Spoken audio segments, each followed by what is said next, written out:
knights. We roam around the forest looking for fights. We're men in tights. We run from the rich and give to the poor, that's right.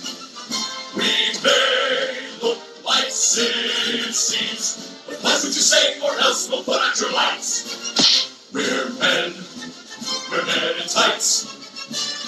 Always on guard, defending the people's rights.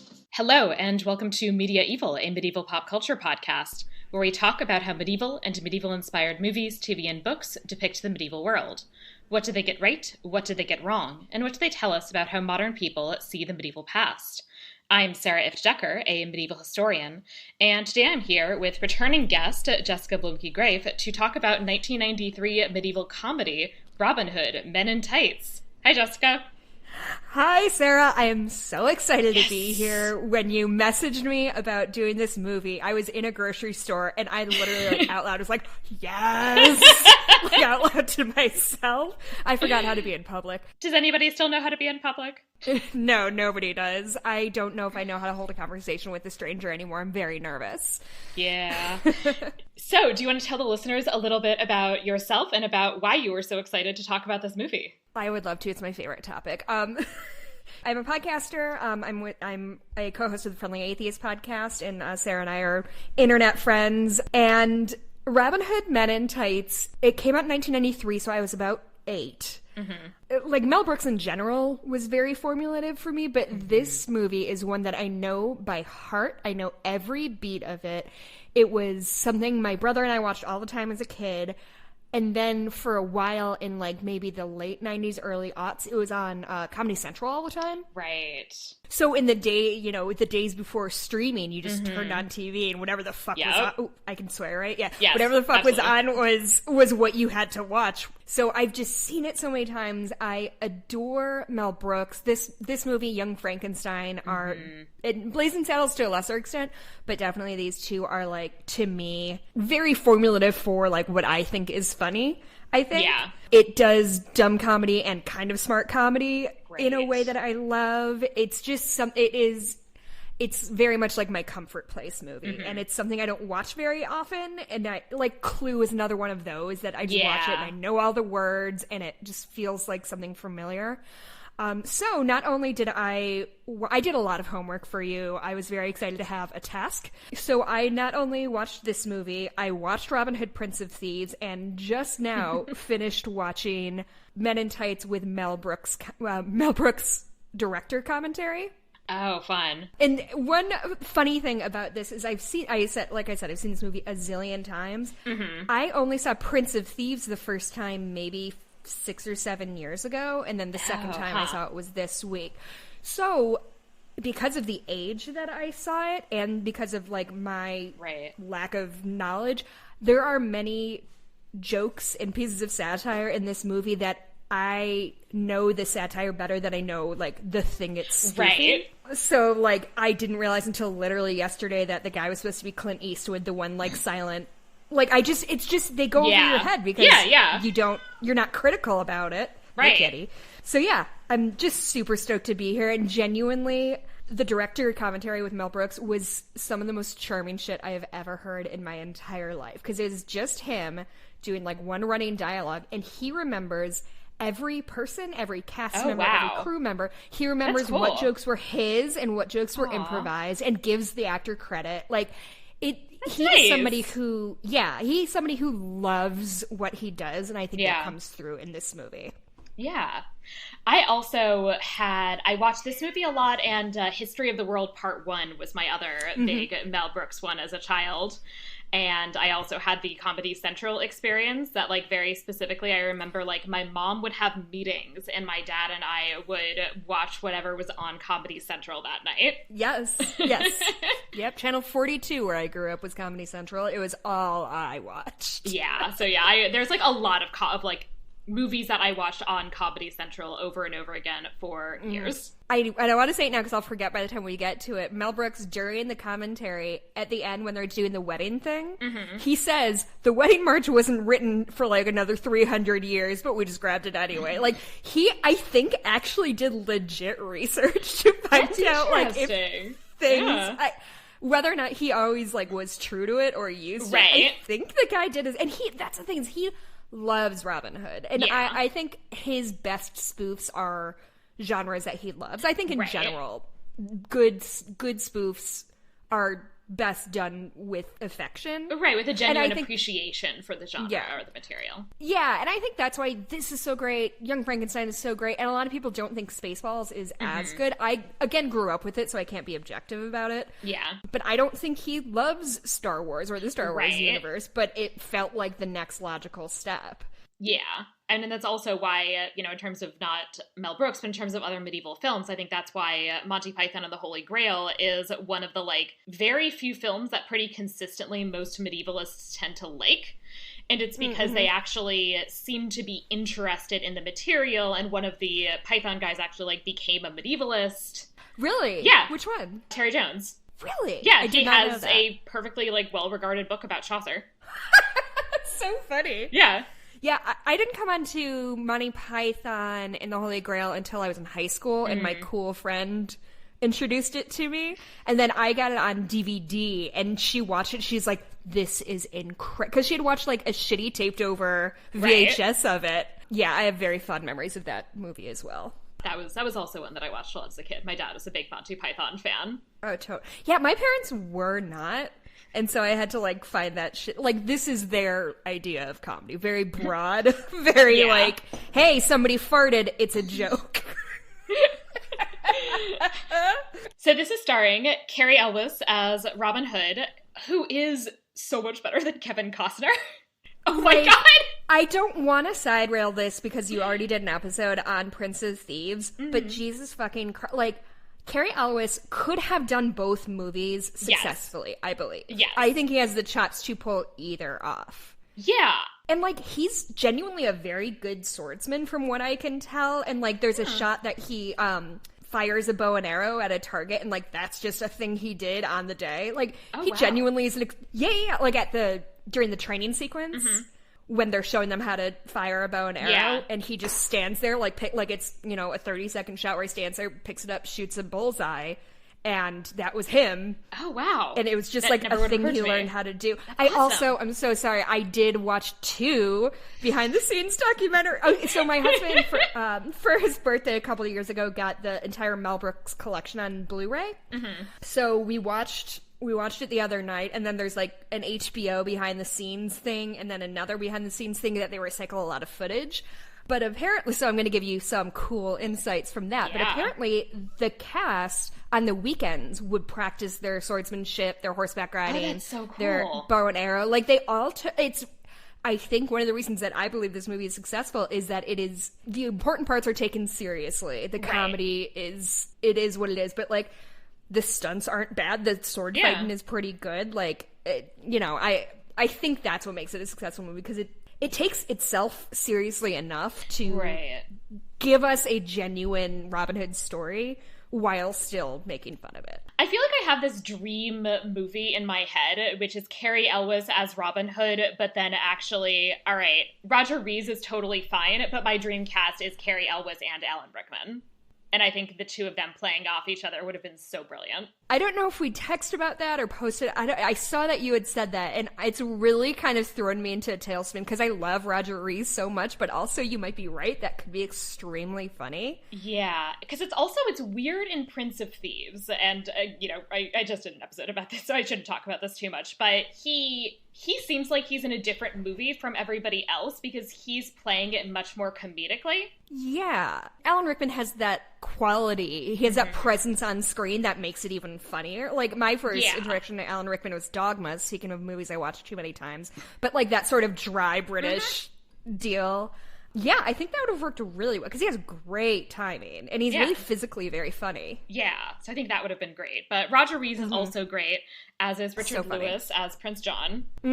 We also have Amy Yazbek as Maid Marian, Dave Chappelle as a Chew. Very funny. Very funny. Amy Yazbek was also, she has a couple moments, because she's a favorite of Mel Brooks. She was also, she was in Dracula Dead and Loving It. Oh, okay. Which it's well regarded as his worst movie.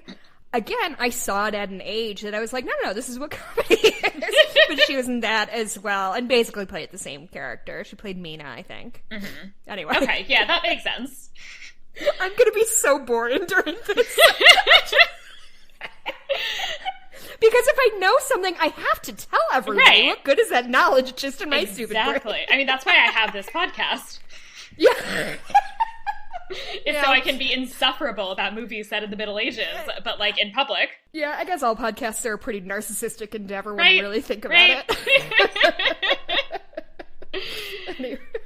We also have, Isaac Hayes as a sneeze. So funny. Tracy Ullman as Latrine, and she is good. Perfection. Tracy Ullman is perfection. Yeah, and I actually think it's done perfectly because I feel like the witch in Robin Hood, Prince of Thieves was actually really an off note to me that I was like, what the fuck is this character? Yeah. I did not realize till toward the end that... So in Prince of Thieves, they accused Robin Hood's father of being a devil worshipper, and then it turns out... which is just this bizarre, like... So weird. It has a lot of, like, weird subplots that go nowhere. Yeah, that don't seem that important, but then you realize that Sheriff of Nottingham... Oh, I'm going to say Rottingham when I'm trying to do the right thing. The Sheriff of Nottingham has, like, an altar to Satan. Right. I'm actually very excited to listen to your Prince of Thieves episode. I think I, like, forgot to mention that, because there was just, like, so many things in that movie. It was, like, 2.5 fucking hours. And it was dense of bad shit. Like, it was a lot going on. Yeah. And I was, like, struggling to get that episode to not be longer than the movie, because I was like, I can't release a over 2.5 hour episode. I don't remember if I succeeded. I don't know. We'll see. Oh, God. Okay. We also have Mel Brooks as Rabbi Tuckman, who is our Friar Tuck character, who I have an immense amount of thoughts about. Oh, good, because I really want to hear them, because Mel Brooks talked about it. This movie, as are many of Mel Brooks' movies, are full of Jewish jokes that I, as a, like, I was raised like a secular Catholic, if you want to call it that. It is very far out of, like, I would say that this is my first entrance, like 8 years old, my first entrance into, like, Judaism, which isn't a strong foothold, I'd say. I mean, no, but it's not the worst either, I would argue. I'll take not the worst. Yeah. At this point. If this is the only thing somebody knew about Judaism, like, I don't know, I could think of worse, like, this is the only thing I know about Judaism.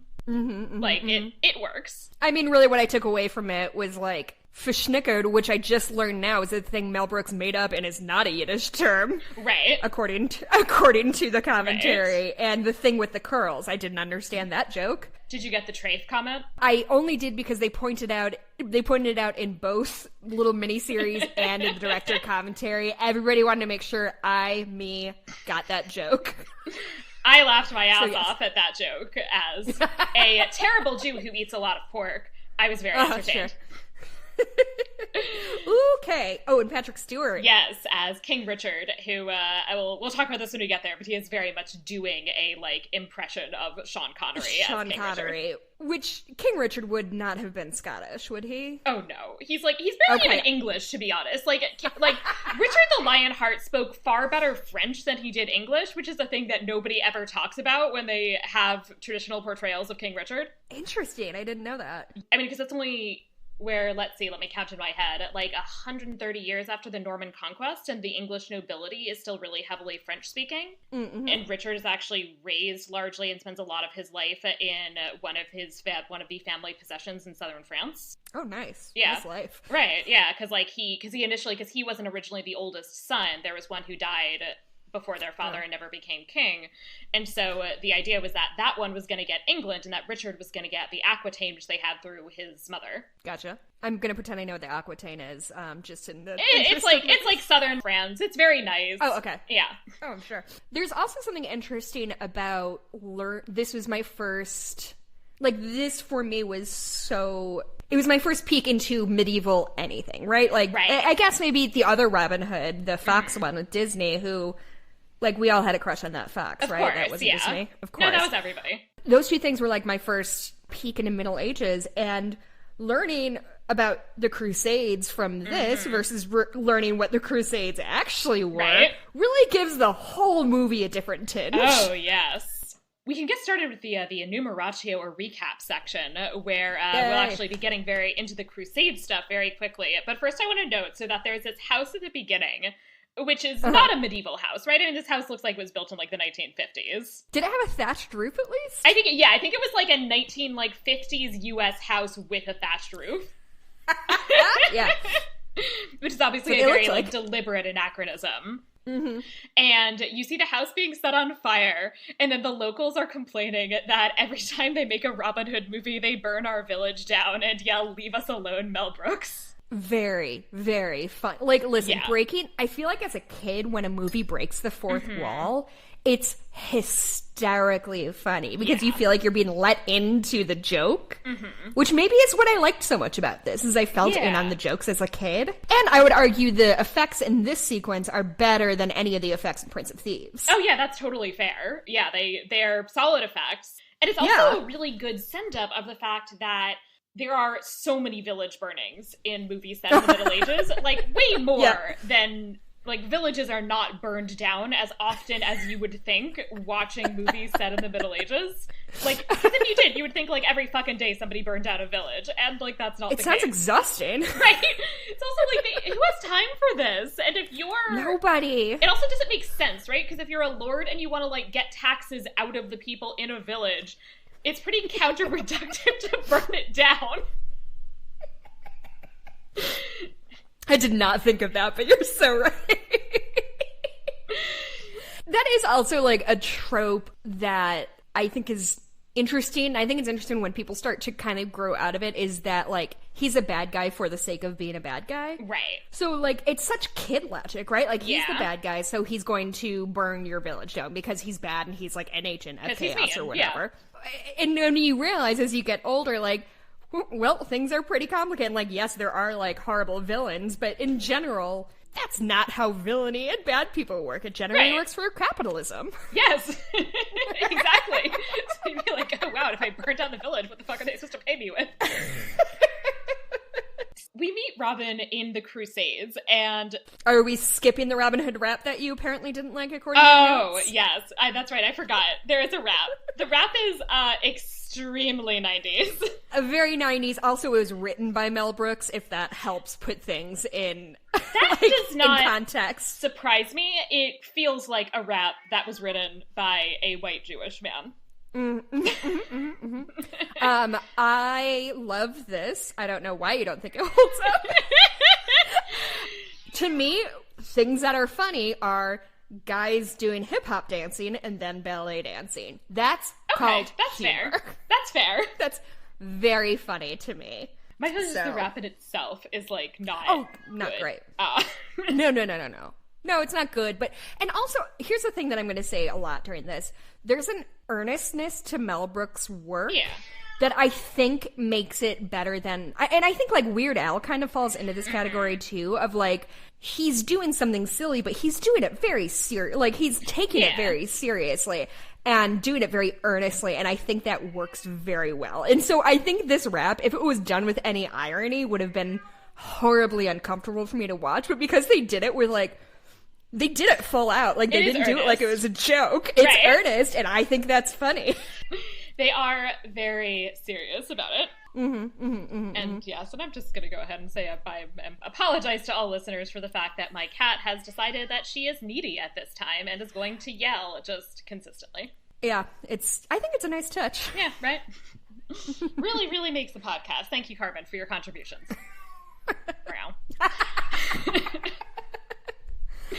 Okay, so Jerusalem. Jerusalem, yes. I think the Crusades thing is so interesting because I believe Prince of Thieves is the first time they did this because it has nothing to do with the original Robin Hood legend. Oh, okay, I didn't know that. It's just something that makes sense based on the timing, right? Because that's part of, like, Richard is gone for a long time right at the beginning of his reign. Part of the reason for that is that he's on crusade. The second part of the reason for that is that on the way home from his crusade, he gets kidnapped by some, like, fucking duke in Austria and then held hostage by him and the Holy Roman Emperor for, like, a couple of years. Oh my god, where's that movie? Right? Yeah, they never have that movie. And they always, like, They usually, like, ignore the fact that that's where Richard actually was, that he wasn't, like, in Jerusalem until 1194, which is, like, when he comes back. But anyway, so, like, it's something that basically, because Robin Hood tends to be situated in this period where Richard is gone and John is in charge, his brother, and doing, you know, kind of a mess of it, that then they're like, oh, it makes sense for Robin Hood to be a crusader. But this is just, like, it's something that, like I said, I'm pretty sure Prince of Thieves invented. But then it's like here too, and it becomes like almost standard. Like you have it in that weird, terrible 2018 Robin Hood where the Crusades are like the war in Iraq. Oh my God. I did go see that movie in theaters. I'm not going to lie about that. Because, I mean, it wasn't very good, but I enjoyed it very much. I love that kid. I find him very charming. Taron something? Egerton. Oh, Taron Egerton. Edgerton. Yeah. I find him very adorable. Tim Minchin was in it. Why? Anyway. And so what's bad. his name? Ben Mendelsohn playing basically his exact character from Rogue One. But in the Middle Ages. So good. So good. I love that they took a tale as old as time and put zero new spin on it. Like, it's time, I guess. So in Jerusalem prison. Oh, yes. Interesting fact, and this could be apocryphal. I will leave this up to you, may know. It's called Khalil Prison. And Khalil, I think, is Arabic for friendship or friend. But that is a thing I heard from a friend who owned an Arabian horse named Khalil. And that's what she told me. And I also learned she's an anti-vaxxer, so now I'm realizing maybe that's not true. I'm going to look it up. I do not know offhand because I am starting Arabic, but my Arabic is very bad. The prison concierge, however, is named Falafel. Oh, it does mean friend. Oh, it does nice. mean friend. Good job, Erin, that girl I knew and don't talk to anymore because she's an anti-vaxxer. She got a thing right. Yeah. So the prison is called Friend Prison. A prison concierge, which is very funny, is falafel. Woof. Yeah. Woof. There are some things that actually hold up very well, and some things that deeply don't hold up. Yeah. In a way that saying a brown person's name was like a food item was like funny. Yeah. Yeah. It's not great. And in general also, so, you know, we read a sneeze and a chew eventually, and it's this whole thing of basically making fun of Arabic names, which is not great. And it's this very Mel Brooks thing, right? That he's like, well, I make fun of everybody. And it was very 90s. It is not something that really holds up in the year 2021. Yeah. No, it definitely does. I'm really wondering, as we go through, I'm really wondering how much I was looking at this with rose-colored glasses, because I did think, like, yes, there's definitely some stuff that is, like, # problematic. Yeah. But some of it I'm like, it's still so funny, though, which makes me complicit, like a monster. It's fine. So there's definitely stuff that's problematic, but there's, like, moments of it that I like, and then it's also, like, I will say, the Jewish jokes still totally work because Mel Brooks is Jewish. Sure, and yes, so you can make jokes about yourself. You can do that. Mel Brooks, you can do this. So I really like the Jewish jokes in this. Yeah, just I think that's fair. Solid Jewish humor. But yeah, the like, haha, Arabic names are funny and hard to pronounce is not amazing. Yeah. It's not amazing, and it really is way too recent that we were all like, hey, maybe we should chill on those jokes. Right. It was way too recently. Right? I mean, look at Bean Dad, who was like, it's the year 2014, and I'm gonna say this really anti-Semitic thing, and say it's a joke then. It's called satire, Sarah. Jeez. So, you know, it's not surprising that this was happening, and I also will say some of the things here and there that are slightly problematic are things also that I think are interesting in the context of Prince of Thieves, because in Prince of Thieves, there is this, like, weird dynamic of, like, everybody being really racist, and also of, like, having this really hard time with his name, which is not actually Azim, which is not actually that hard to pronounce. No. Oh, actually, I kind of forgot. Morgan Freeman was also very funny. Yeah. Like, he's got chops, too. He doesn't do a ton of comedy. And it's so funny because we live in such a different world right now, because, like, Aziz Ansari is considered, like, a pretty big star, and we're past the point of, like, well, I think we are, of, like, the joke is that his name is not a white person name. Like, And I think that, like, when we talk about representation matters, it's because of shit like that, because we don't want stupid jokes about a chew and a sneeze. Like, that's not great. Right. So a sneeze is his cellmate, and the two of them together basically hatch an escape plan. Great strength of feet. Yeah. So good. So good. And for jaywalking, also very funny. I also liked that. And I also liked the bit that so they escape, right? And so you think, obviously, that he's going to come with him, but, you know, because that's how it worked in Robin Hood, in Prince of Thieves. Right. And then he says, no, it's I want you to look after my son, Achu, who is in England as an exchange student. Pretty good joke. Pretty good joke. Pretty good joke. That one worked. Yeah. He swims to England. According to Mel Brooks, they had a boat set up for it, and it wasn't safe, like they couldn't rig it up correctly. Right. And so Mel Brooks literally went up to Carrie Ellis and was like, would you mind just jumping into the ocean and swimming? And he was like, yes, absolutely. Apparently, like, Mel Brooks, here's the lovely thing about listening to the Mel Brooks commentary, is like, A, he's still very proud of his work and clearly enjoys it and enjoyed making it. And B, he clearly works with people who he enjoys working with, right, and sings their praises. Like, just like him talking about Carrie Ellis the entire time is just like, he's so proud of the work he did. I think he felt very lucky to get him because he absolutely should have been Robin Hood. Right. And he really is somebody who I always wonder why he didn't have more, I don't know, in some ways like a bigger career than he had. I mean, not that he didn't do anything, but I mean, between like this and obviously Princess Bride, I was so in love with him as a teenager, and then tried to, like, you know, as you do as a teenager, is like, okay, I'm going to watch every movie with Carrie Ellis. And the first one I saw, he played, like, a pervy teacher or something like that. And I was like, oh, maybe this genre is not for me. Yeah. He also plays a shitty teacher in Black Christmas. Black Christmas, yes. I watched that with son. I loved it. My husband, from my other podcast, my husband and I have been doing, not as much anymore, but for a while we did movie, like this kind of thing, but about movies, about people being stuck together, trapped together. And somehow we got Black Christmas into that. It was a little finagling on our part of what is considered trapped together. But we watched it, and it's got like 4.3 out of 10 on IMDb. I loved that. I absolutely love that movie. In terms of that genre of, like, kind of campy slasher, like, gross humor, I thought it was great and, like, really fun. And, I loved it and am actively mad at the patriarchy for making people think it's a bad movie. And also, it is, as somebody who has spent essentially my entire adult life on college campuses to some degree, it is the most realistic movie I've ever seen. Right? Oh my god. So many secret cults. Right. I mean, like, Ball State University was crawling with them. I mean, obviously, except for, like, the supernatural element, but all of this stuff about, like, the misogyny angle, I was like, yeah, I could absolutely see. Like, if they were just, like, murdering people, I was like, yeah, I could see a fraternity doing this. This seems great. Yeah. No, absolutely. And the whole thing about, wasn't there a whole subplot about there's no women on his core curriculum or something like that? Yes, I was like, that seems about right. Who among us? Who among us hasn't dealt with that? Yep. Also, Mel Brooks made a Gertrude Stein joke. Aww.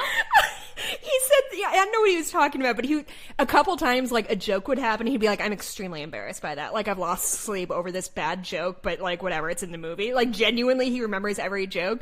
And at one point, he's like, that was terrible, but a joke is a joke is a joke, as Gertrude Stein would say. And I was like, all right, Mel Brooks. All right. Anyway, sorry, I'm gonna, drag us off track. I'm very sorry. So Robin arrives in England. There is a Hollywood-style sign that says England as he arrives. Classic comedy. Classic comedy. He jumps down and, like, kisses the sand at his feet because, unlike Anakin Skywalker, this dude loves some sand. Loves sand. And I did not realize that was, like, a direct spoof off the Kevin Costner thing, which him and his flat-ass American accent saying how happy he is to be home in England was hysterically funny to me. Yes. I'm so glad I made it to my home, England. It's like Hilaria Baldwin every time she goes to Mallorca. Oh, Hilaria Baldwin, thank you. It's only 2 weeks as we record this into 2021, and so much has happened. But I pray that we as a culture don't give up on Hilaria Baldwin. I know. Because the fact that she gave her kids Spanish names is fucking hysterical to me. Yes. The bit went so far. Yes. I also am especially entertained by Hilaria Baldwin because I have not spent a lot of time in Mallorca in particular, but Mallorca is actually part of Catalonia, which is my research area. And so I love the fact that, like, I don't think she knows that there would be a lot of people in Mallorca that would actually be, like, part Catalan speaking. I don't think she knows about, like, assorted, like, Catalan customs that are not Spanish customs. I don't think she knows about the fact that, like, I think she had a whole, like, flamenco theme at her wedding, and a lot of Catalan people are, like, aggressively not into that because, like, that's a Castilian thing, and we're not Castilian. Like, I don't think she knows any of those things. That's so fun. Oh my god, like, I could so do a good. better job impersonating a person from Mallorca than genuinely. Hilaria Like, Baldwin. this is the kind of low stakes gossip that I'm Right. always looking for, because nobody's getting hurt. Nobody's like, it's just rich people doing stupid shit for no specific reason, and then we get to make fun of them. Like, nobody has gotten hurt, nobody's lost their job. We're just gonna make fun of this crazy rich woman, right? For who is pretending white, to be Spanish for some reason. who's white from Massachusetts, which is like double white. And I also just love that at some point she was like, I was like explaining my like new name to my parents and they couldn't understand me, and I was like, I feel so bad for this like white lady from Boston who has to read in a major publication that her daughter is telling the world that she does not understand the name Baldwin.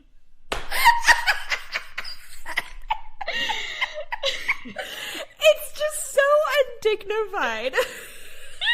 It's so silly. But I love it. I absolutely love it. And it's especially just 'cause, like, it's not even, like, a good impersonation. It's because it's, like, it's so unspecific, right? It's so, like, generically Spanish. And it reminds me of, like, a movie like Heartbreakers or something like that, where somebody does a foreign accent and then somebody speaks to them in that language that they're, which is one of my favorite bits, is people getting caught doing, like, a Spanish accent and they don't speak Spanish. That's funny 100% of the time for me. But, Inglourious Bastards, so good. Oh, so good. And and also, I saw the Cucumber video. You know, everyone knows the Cucumber video. Right. And I didn't realize that she was Alec Baldwin's wife until after I saw all those clips. And so the funny just kept compounding and compounding for me. Because as much as I think Alec Baldwin is a genuinely good actor and comedian, all signs say he's a big douchebag and probably like a genuinely bad person. And so it's just these two monsters in this house they've made for themselves, this house of lies. Oh, it's just so good. It's just the kind of gossip I need and want. Exactly. Anyway, sorry. Like, best part We're of back. the year. He calls out "My kingdom for a horse," solid Shakespeare reference. Yep. And ends up with a horse that has a rent-a-wreck sign on it. And I wanted to ask you, I felt bad, because I felt like the horse didn't look so bad. So what is your opinion on this, on the quality of this horse?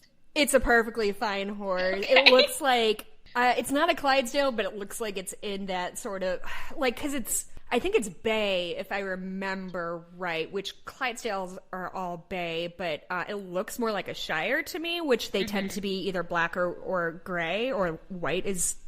So I actually was spending a lot of time staring at the horse to try to figure out the breed. I do think it's probably a Clydesdale mix of some kind, and it's a perfectly fine, healthy horse. It has a winter coat on. I don't know, like, that's all I saw, and it held 3 grown men pretty, like, not comfortably, but, like, I mean, it's securely. And it wasn't even, he's not even a particularly tall horse. Like, Clydesdales are extremely tall. Like, their withers tend to be, like, around 6 feet tall. Like, they're bonkers. I have worked with horses since I was 10, and the first time I was, like, near a Clydesdale, I was scared isn't the right word, but, like, so intimidated, because they're just so fucking big. And, like, all horses are irresponsibly big, but Clydesdales are enormous. So anyway, I actually thought about doing research on it, but I thought I can limit my dorkiness to Mel Brooks for now. So he gets his horse, and he then finds and rescues a Chew. The comedy of this fight scene is, like, really solid, I think. Like, so good. There's a bit where he says, like, "Watch my back," and he's like, "Your back just got punched. Your back got punched twice." Yes, it's good. Like, Dave Chappelle is genuinely very good. And I think that is a testament to Mel Brooks, who, like, let Dave Chappelle be Dave Chappelle. He didn't try to, like, craft him into, like, a Mel Brooksian character. Right. Very good, very funny, good bit. Stupid comedy, I'm in for it. Yeah. I watch my back, your back got punched. Great joke. Platonic ideal of a joke. Yeah, and at some point, like, he's, like, you know, about to, like, shoot arrows, and the arrows, like, unfold into there being, like, 4, like, connected arrows at once, which I love because of the whole, like, trope of, like, I'm going to shoot 4 arrows at a time, which, like, I don't know. I've only done archery when I was, like, at camp when I was, like, 13. Same. I'm sure it's very hard, at least, to shoot 4 arrows at once. I don't know how feasible it is. It's certainly very difficult, if it's possible. Yeah, so this was the first time that Mel Brooks talked about one of his inventions. And he said, for movies like this, you always need to invent something new in weaponry. And so this was like the six arrow thing. But also this made me realize that Mel Brooks, he calls ideas and improvs inventions. Oh, so when somebody cute. it's very charming. So if somebody like improved a line on the day, that's how he's like, oh yeah, this is Carrie Elwes' invention. And it's and it just covers anything that was not in this script. It's very charming. Yeah. So they get to his castle and find that it's being pulled away as payment for back taxes. And also find Blinken, who's described immediately as the family's loyal blind servant. Oh, I forgot there's another. I'm so sorry. I'm going to bring us back to the original rap. Oh, okay. As that rap is happening, Mel Brooks is just yelling like, we are getting information. This is how you tell a story. We are moving the story along. This is how you do it. Like, he was just bragging about how he used a rap for exposition. And it was just like, this is exposition. We're telling a story. You get so much information. Here we go. And, like, was so proud of his, like, exposition device. But he was so genuinely like, it's dense and it's entertaining and I got what I needed to across. It's very funny. Also, HMR Blockhead, didn't get when I was 8 because I didn't know what HMR Block was. Yep.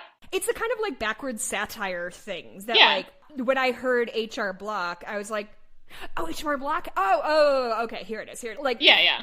You know, I was like 13 and I got that joke. Anyway. Yeah, and so it's also, like, there are things here and there that, like, so on the one hand, the fact that he is, like, immediately, like, hey, he's blind is a little weird, but on the other hand, it totally works for me after having just seen Prince of Thieves, where 90% of, I think his name is Duncan, his dialogue is about, like, how I am blind. He loved talking about being blind. And it's so weird and, like, kind of ableist that it's, like... Okay, do you think the Blinken character is ableist? Like, yes? Yes. Like, technically, yes. I do think the character is ableist, and I think that there are a lot of ways in which, like, the humor is centered on him being blind, and that is not great. And I don't like it. On the other hand, the one thing I will say, Prince of Thieves is also extremely ableist in how it deals with Duncan, and the fact that his entire character is based on the fact that he is blind, and that's, like, his only character trait, is that he's blind. Right.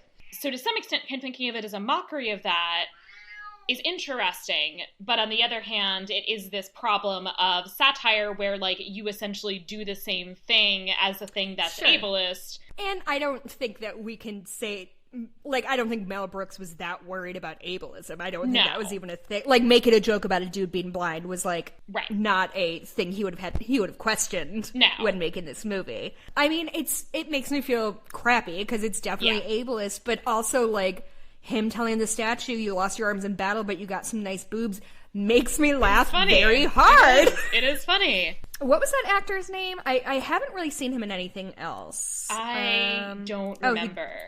He didn't make your No, I think I didn't. I never heard list. of him or seen him in anything, so I didn't write him down. No, I hadn't either. But Mel Brooks said he's a stage actor. Oh, okay. And that's where Mel Brooks found him, which is probably why we haven't seen him in much. Right. And he does physical comedy very well. Very well. And one of my favorite jokes of all time is when he yells "achoo" and he says "a Jew here" was improvised by him. He improvised that genius Really? line. That's interesting, because that seems so classic Mel Brooks to me. Right? Yeah. Yes. I think he's just a guy who understands the comedy. Yeah. Oh, God. His whole family dying, that monologue is always funny to me. It's so good. I know it by heart. My Goldfish Goldie is the best line delivery in this movie. My Goldfish Goldie? And that the goldfish is eaten by the cat, and then the cat just on the goldfish. So fucking good. I also like that he gives him the medallion, which has the greatest treasure of all the land, and asks if he could keep it. Fucking great. Yes. So good. And I was actually going to say one more thing about the monologue with the goldfish, is that I don't know if Mel Brooks talked about this. I, in my head, have always assumed that it is a commentary on, are you familiar at all with the Jewish song that is sung for Passover, Chad Gadia, or One Little Goat? I am not. One Little Goat? Oh, that's adorable. Yeah, but it's very sad. Okay, so like, it's a song that starts with like, there's this goat and my dad bought this goat, and then it goes through like, well, the goat got like eaten by the cat, and then the cat got eaten by the dog, and then there was a stick that beat the dog, and then a fire that burnt the stick, and on until you get to like God. Is it like the reverse of the little old lady who swallowed a fly? Yeah, kind of. And so you get from goat to God? Yeah, so you get from goat to God. That's pretty fun. Like, God kills the angel of death who killed a butcher, who killed a... Anyway, it's... Interesting. Yeah. No, he did... Mel Brooks did not mention that. Ooh, I bet that's totally what that reference Yeah, so is. in my head, this is a Chad Gadya reference. Yeah, and it's like a standard song that you would sing on Passover, basically, at like the bit at the end of the Seder, the ritual meal, when you like do a bunch of like random songs, some of which, including that one, have a questionable relationship to Passover. I mean, sure. Yeah. We then have this kid who runs up to Robin seeking help. The Sheriff of Rottingham and his men all chase after him, and they're all just humming the fanfare. Apparently, I always thought they were playing kazoos. But it turns out, according to I'm so glad I watched this commentary. I feel like I'm given a lot of great insight. They're just holding their hands over their noses and making the trumpet noise. Allegedly, I don't know if this is true, but allegedly they did that live. Like, they did that as they were galloping. I don't know if that's so true. Good. He made it sound like they just did it, and I hope that's true, but that's extremely funny. And just, like, such a good, like, throwaway bit. Yes, and it's like, it's very good. It's very Monty Python. Like, it feels very reminiscent of like the coconut bit. The coconuts, yes, absolutely. Yeah. I will say Rottingham's like speech element played for laughs, also rather ableist. Didn't occur to me until literally yesterday that was super ableist. I thought it was just a funny joke, and I was like, oh no, this is problematic. Yeah. But Robin does have this good, like, explanation for, like, he was like, well, I'm on crusade, and then says, unfortunately, my father couldn't get me into the National Guard. So good. Which is so good. And especially, I feel like in the 90s, so good. Uh-huh. Yeah. I mean, it feels very, like, 60s, 70s sensibility, but, like, great. Like, it's, like, if he had just started singing Fortunate Son at that point, I would have been like, yes, like, good. And he says also, you know, it's only a few years for the Bush administration. Mm-hmm. Very good, very good. Yeah, very solid. So Rottingham basically fails to draw his sword. Robin cuts his stirrup so that he falls over very embarrassingly. I want, for the record, there is no thing on a horse that you can cut that your saddle will fall underneath the horse. Like, good to know. There is, because the only thing that he could have done is cut the girth, which is the strap that, like, basically your main strap. If you cut that, you just fall off. Right, like there's nothing. And there's a lot of equipment to specifically, I don't want to shock you, but when you're horseback riding, you want to kind of stay on the top. That's just a rule of thumb from me to you. So there's a lot of equipment. Right. There's a lot of equipment in place to make sure, because the saddle can slip. Mm-hmm. It's a really common thing, especially for young, unbalanced riders.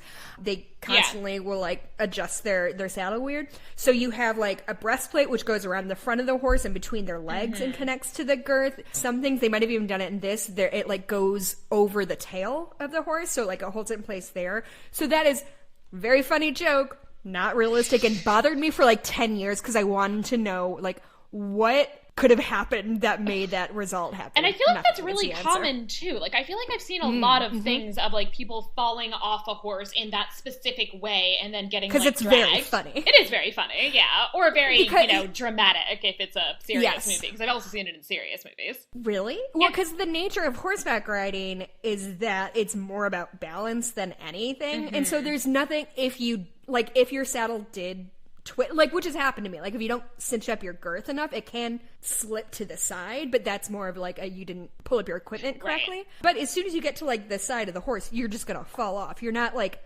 strapped into the saddle in any way. Yeah. You're just sitting there. Like, so, so guys, this movie isn't realistic. Also, it's very obviously a fake horse when he's upside down. It's very cute. And Mel Brooks bragged about how realistic it looked. It was adorable. I loved it. Yeah, very cute. Robin is very inspired by his successful defeat of Rottingham and saving of this kid who was being arrested for poaching. Has his whole plan for restoring justice, which is also going to include bringing back folk dancing and demanding affordable healthcare for Saxons and Normans. And a 4-day work week. And it's 4-day work week is good. Yeah, it's great, because we still don't have that stuff in America. And, like, 30 years later. Hearing them say affordable healthcare in a early 1990s movie is like, oh god. Oh, this isn't new problem, huh? Right, it's like, oh, I bet they thought we'd have that by 2021. Nope, psych. We meet Marion, who is bathing and singing about her longing for her true love, who will hold the key to her ... heart. Get it? Right, It's get like it? Vagina, but heart. Because she is wearing a chastity belt, which has a physical lock and key, which I will discuss. Yeah, I remember I did a semester in London when I was in college, and we went to Scotland, and we went to one of those, like, museums of torture or something like that. I think it was, like, part of a ghost tour in Edinburgh. I love that kind of shit. And it was only that I was 20 years old, so it was 15 years ago. Fuck, time is happening, huh? That was the first time I realized, like, oh, chastity belts aren't, like, a funny thing of, like, haha, like, don't cheat on me when I'm away. It was a very real torture device for women and, like, fuck shit up. And it's also that, like, they weren't actually, like, really used during the Middle Ages. Like, a lot of the museum pieces are, like, maybe kind of, like, made up later. Really? So wait, were chastity belts not a thing? There is no evidence that they were a thing. I'm sorry, you just blew my mind, because I thought I was, like, so well educated that I understood that chastity belts are no fucking joke. They're just not real. God damn it. Yeah, so that's I will talk about that in more detail later. Oh, good. Yeah. Okay, I'm very excited to hear that. Broomhilda, listen, Megan Cavanagh is such a fucking She's champ. good. She's so funny. She's very deadpan. Very deadpan. Apparently, she wanted this was, like, the part of her. This is shortly after A League of Their Own, where she played Marla Hooch, which is one of my favorite. Like, my dog's name is Dottie Hinson, which is a Gene Davis character. Like, we're big fans of that. She's so good in that movie. And then she really wanted this role, and she did the. Do you watch 30 Rock? Yeah. Okay, you know the scene when Jenna runs in dressed as Janis Joplin? Right, and, like, yeah. She basically did that. Like, she showed up to her audition. That's so good. So she's wearing, like, a ton of padding under that. Yeah. 'Cause, like, there's a lot of fat jokes, which aren't great. But, like, her agent was like, whatever you do when you go in there, like, stuff clothes on your shirt. Like, make yourself look as big as you can. So she wore it literally, I don't know if it's that exact outfit, but something similar. And with, like, she did her hair with the braids on top of her head. And, like, just burst in and did the whole, like, in character thing. So and good. he gave it to her right away. Awesome. And she, like, this was her dream role, and I think she's so good at it. She's very good. Adore Megan Cavanagh. Adore her. No, she is fantastic. Broomhilda is chaperoning her and acting as her maidservant. One of my favorite things of all time is when Rottingham tells John about Robin coming home. So this is also my first introduction to Richard Lewis. So I didn't know who he was. I didn't. Yeah, and like that sort of era of comedy was not really my forte. Yeah. For obvious reasons. It didn't appeal to me as an 8-year-old white girl. But his monologue about, like, how good his day has been so far. Like, I had a good sleep, I had a good BM. And then I do think, I don't know if Alan Rickman could have pulled this bit off of him just, like, bursting into laughter. It's so broad in a way that I don't know Rickman can pull off, but he does it. It's very good. This actor whose name I cannot remember. Roger Rees. He does broad comedy as a very straight-laced character in a genius way, I think. Yes. Like, because he sounds so posh, he seems so, like, together. He's very obsessed with his look. And this sort of broad, like, bursting into laughter, like, making himself cry laugh was so funny to me. Yeah, especially that he's like, well, maybe if you, like, tell me, like, the bad news in a good way, it won't seem like such bad news. And then at the end he's like, that's terrible news! Why are you laughing? What the fuck is wrong with you? We're in quite a lot of trouble! So funny. So good. Just great. So good. Just great. John then goes to see Latrine, his witch/cook. Used to be shithouse. So good. It's good. It's good. He says, Latrine is such an unusual name. How did your family come by it? Oh, they changed it in the 9th century. Oh, they changed it to Latrine? Used to be shithouse! Which to me, like, again, imagine me watching this at like 8 or 9. Oh, yeah. And a woman yelling, used to be shithouse. Fucking classic comedy. And she is great. Like, she's doing a great performance, and it's also, as I said, like, the witch is just so weird and incongruous and, like, doesn't feel right in a serious movie in Prince of Thieves. And it feels very juvenile, I felt like, when I was watching it. Like, it feels like it's a 12-year-old girl being that weird witch. I don't know. Right. It was but then here, since everything is comedic, like, she just totally works, and it's a great performance. So good. Okay, I want to posit something. The reason that... Because I maintain that this is probably the biggest disparity between quality in a movie and a spoof of it. Like, Prince of Thieves is very bad. This, I think, is a very good, successful movie. I think everybody in Robin Hood Men in Tights got what they were doing. Everybody was on the same page. I think Mel Brooks gave a vision of what he wanted it to be. I'm going to bookend almost everything with jokes, but it's going to be a real straight-ahead Robin Hood story.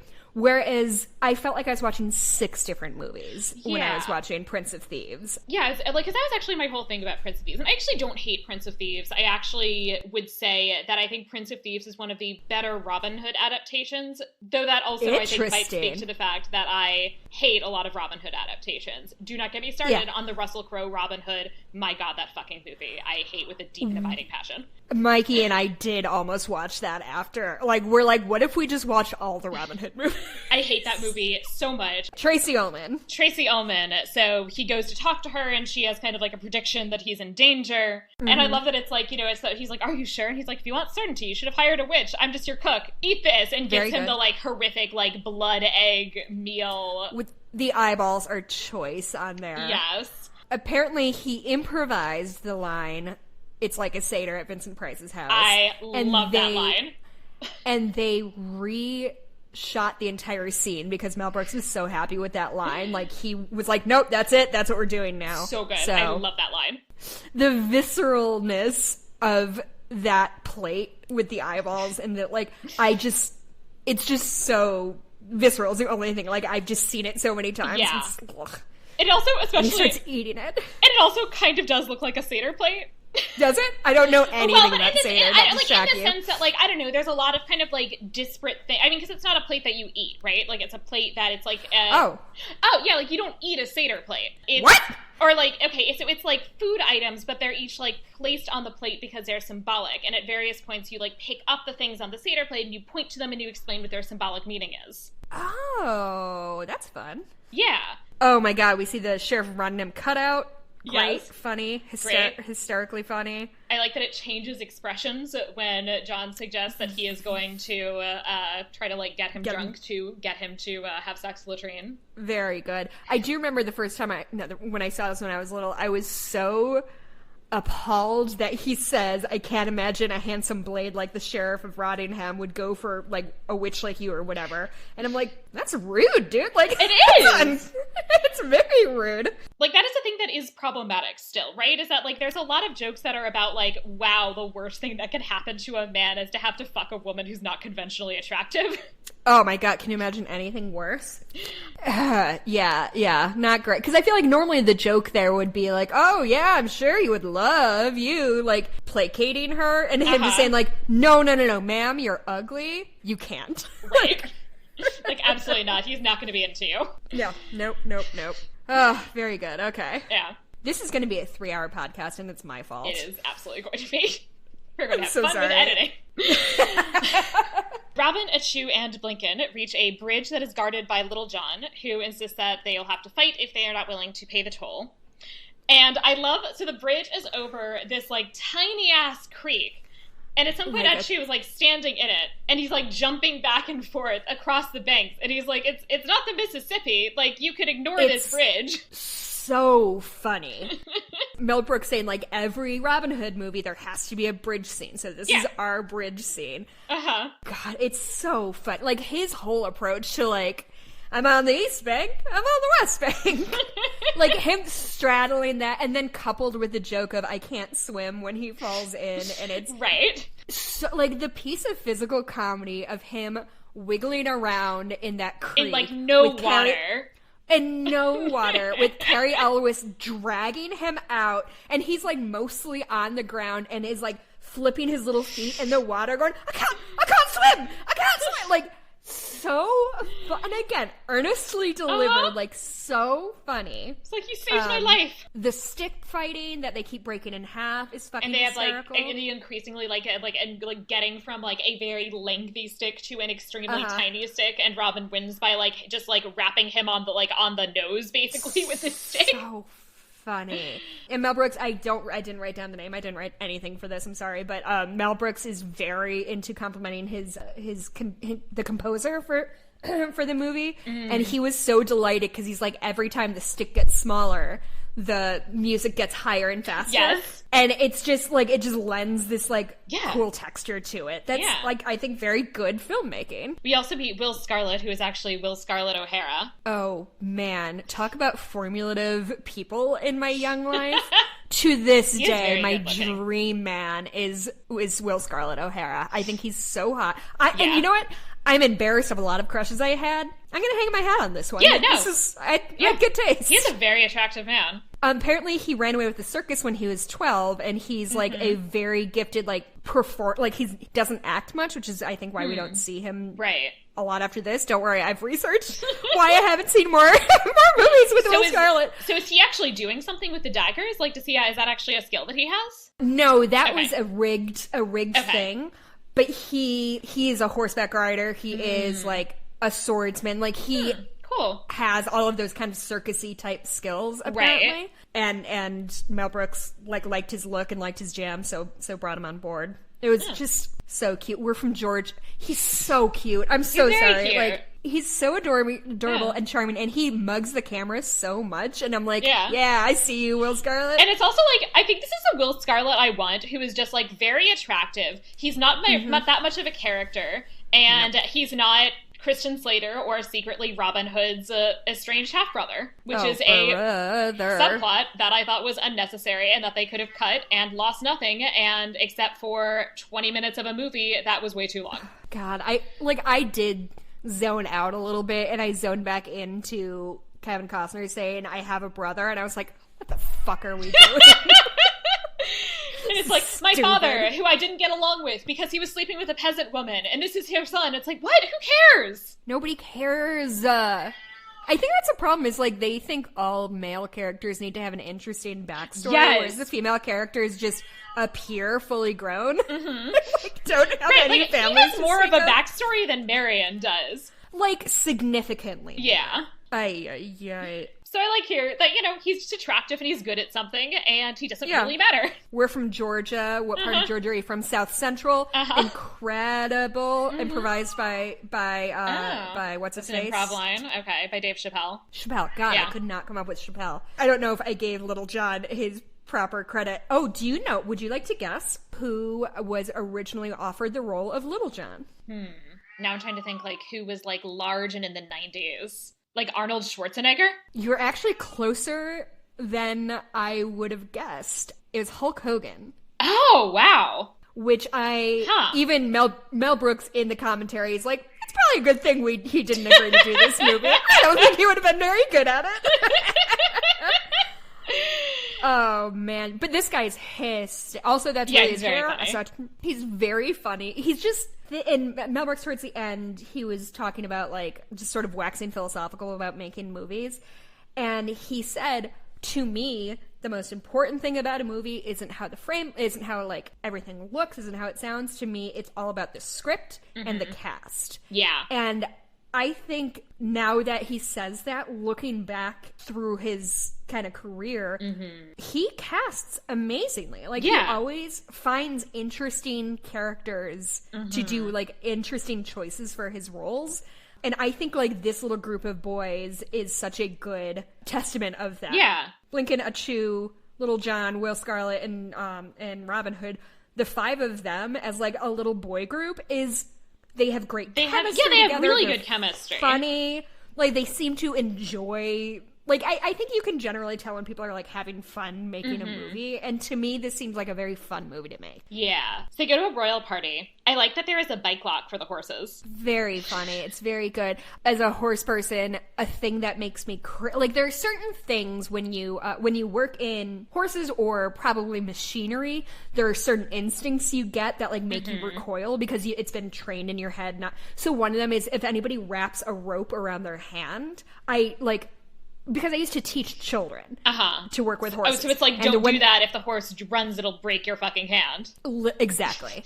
And so it's one of those things that, like, literally, no matter what, like, one time I was in a rock climbing gym and somebody was doing that just, like, as they were talking, and I was like, actually, can you stop? It's, like, genuinely making me, because you have, like, when you work with kids and horses, you have to have, like, an eye for those things, because, like, I don't know, I don't want a kid to die on my watch. But another one of those things that makes me really cringe is when they wrap the reins of the horse around a thing, because you can't do that when the horse has bit in his mouth, because if he spooks or something and backs off, you fuck up his entire jaw. Right. It's very, very, very dangerous to do that. And also a shorthand thing that everybody does in every movie, because it's easier than, like, taking the bridle off and putting a halter on and wrap. Like, I understand why it's an easy shorthand, but the horse next to the bike lock horse. And the other thing is, you don't tie knots with horses. Like, everything with a horse is quick release, because if they panic, because horses are prey animals, so if they panic, they need to get the fuck out of there. And you'd rather they run off, and you'd rather they run off than that they, like, hurt themselves. Exactly. So seeing the reins, like, literally, like, wrapped all the way around, and the horse is, like, clearly has a bit in his mouth, is just one of those things that me, as, like, a horse dork, makes me very uncomfortable. And I like a lot of period movies, and so I see a lot of, like, bad horsemanship, and it makes me exhausting to be around. So there is a mime, and I really appreciate the bit with the mime, right? That he's, like, doing his thing, and Rottingham just at some point is like, I'm gonna fucking kill this mime. And I have such a soft spot for this, especially because my mom, shout out to my mom who does listen to this podcast. Hi. She hates mimes with a deep and abiding passion. Okay, here's the thing. I don't know that I've ever encountered a mime in real life, but I understand everybody hates mimes, including Mel Brooks, who talked about how much he hates mimes in the audio commentary. Why do people hate mimes so much? And is this a thing that comes up? Okay, my new theory is that it's a Jewish thing. This ancient mimes. I have no evidence for this, beyond the fact that Mel Brooks apparently really hates mimes, and the only person that I know who deeply, intensely hates mimes is my mother. Oh, Jesus. You know, a mime is a terrible thing to waste is another joke that Mel Brooks said. I think it was this one, and I could be wrong, but he said on his deathbed, this will be the joke I regret. I think it was this one. I love it. Sure. It's so stupid, but I love it. So stupid. So stupid. Marion enters. Everybody aggressively hits on her, and so I watch everything with the closed captioning on, because I am secretly 95 years old. Oh, I usually do too. Yeah, and so that means that, like, you get, like, little things that you might have missed otherwise, including what I would not have heard, which was somebody literally just saying as Marion walks into the room, lovely breasts. Apparently there's another one, and I missed it. Somebody also did, like, a Cockney rhyming slang. Yeah. Oh, it was Bridgerton. Nope, not Bridgerton. That's a show I was just talking about. Brighton, maybe? Something like that. But it's, like, nice Brighton. It's supposed to be Brighton City titties. So he says nice Brightons. Or it might not be Brighton, but it starts with a B. Right, okay. He's not above just ogling women. Right. But the interesting thing about Mel Brooks is that he definitely talks about, like, how gorgeous, what's her name is, I can't think of her name, all this stuff. But also, like, every guy, he's also, like, for Carrie Ellis, he's like, God, isn't he gorgeous? He's got such a great face. He is obsessed with people being, like, he literally at one point, he's like, put people on screen that are attractive. It's better. It's like... I mean, it's kind of problematic. Right. And she is very pretty. Very she's pretty. And she's very good. Mm-hmm. But, yes, so there's just, like, this, like, aggressive sexualization of her. Which is also coming from Rottingham, who is into her. He offers her fruits, and then he's like, would you like a date? Because he's like, they have coconuts, bananas. How about next Thursday? Oh, God. Boy, is that funny. Also, didn't know what dates were when I was 8, so I didn't get... You know when you're a kid... you didn't know that they were also a fruit? Uh-huh. Okay. Yeah, I'd never had dates before. And so as a kid, I've thought and talked about this a lot, and I think Mel Brooks is so formulative to me because there are things like that, and another one that's coming up that I want to talk about as well, of Mel Brooks he's not subtle. No. And so, and I think this is why I liked him as a kid, and why I continue to like these movies as an adult, is that he delivered, like, I'm 8 years old, I get that do you want to date, how about next Thursday is a joke. I get that it's a joke because I recognize the rhythm of it and like the setup punchline.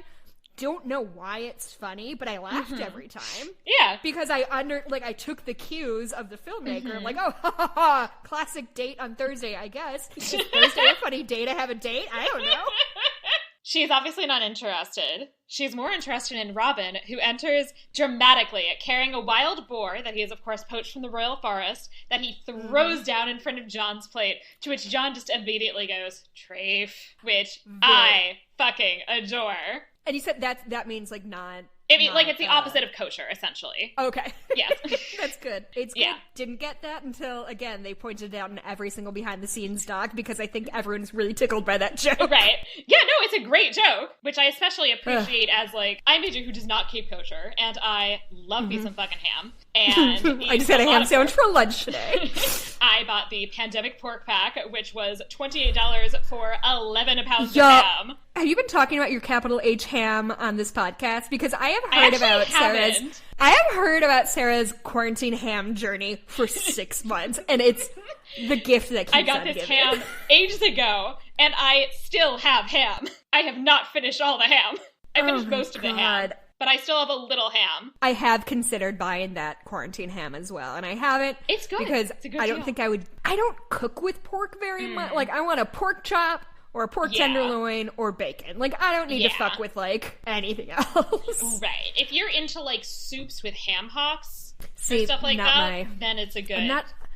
I'm not a soup maker. Most of my soups are potato or cheese based. Fair. But yeah, so I've done a couple of serious ham hock soups. But yeah, so like I really enjoy this ham. I was on a bus on Passover because I sort of make an effort to keep kosher for Passover, so like I don't eat bread basically. And so once on a bus on Passover going from DC to New York, I'm sitting on this bus eating a fucking ham and cheese sandwich on matzah, and I got some looks.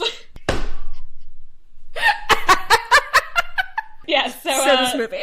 Yeah, so Robin comes up. He's says he's going to lead a revolt, and he has the importance of his credentials that he's like, unlike some Robin Hoods, I can speak with an English accent. I obviously cannot speak with an English accent, and did not there. That was another joke that 8-year-old Jessica laughed at without understanding what the joke was. Right.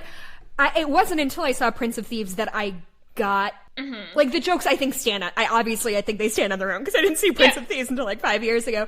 But so, like the things like that, I'm like, okay. And like there's just some little things about like the way people act or walk or dress, and I'm like, oh, this is literally just he's doing an Alan Rickman. Like, oh, I get what's going on now. Right. Oh, such a good scene. And Mel Brooks could not stop talking about how handsome Cary Elwes was in this scene. He's like very handsome and dashing in this scene. So handsome, and like the way he like leans on the table.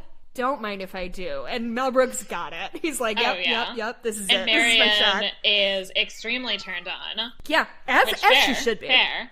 Rottingham challenges Robin to a duel, and Robin accepts. And so, like, he does a thing where he, like, hits him lightly with a glove, and then Robin grabs a fucking, like, armored gauntlet and, like, slaps him across the face with that. Classic comedy. Can I tell you another thing that Mel Brooks does that is really charming? First of all, I cannot encourage people to watch this enough because it is like listening to like your fun uncle explain Robin Hood to you as if it's your first time. But he'll do things like, hey, watch this. This is going to happen. And this is going to... And then he'll do very adorable things like, oh, we added that slap sound later. He didn't really hit him that hard. Like literally like he's talking to his children. Aww. And it's it's genuinely extremely endearing. And I'm really glad I watched it today.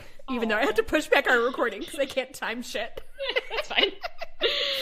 Rottingham is like, it's such a duel, just you and me and my guards. And so, you know, Robin's fighting the guards. And me and my guards is the best joke when you're very good. Oof, it's good. Yeah. Delivery's excellent. They're fighting. Eventually, Robin's friends break on in and join the fray.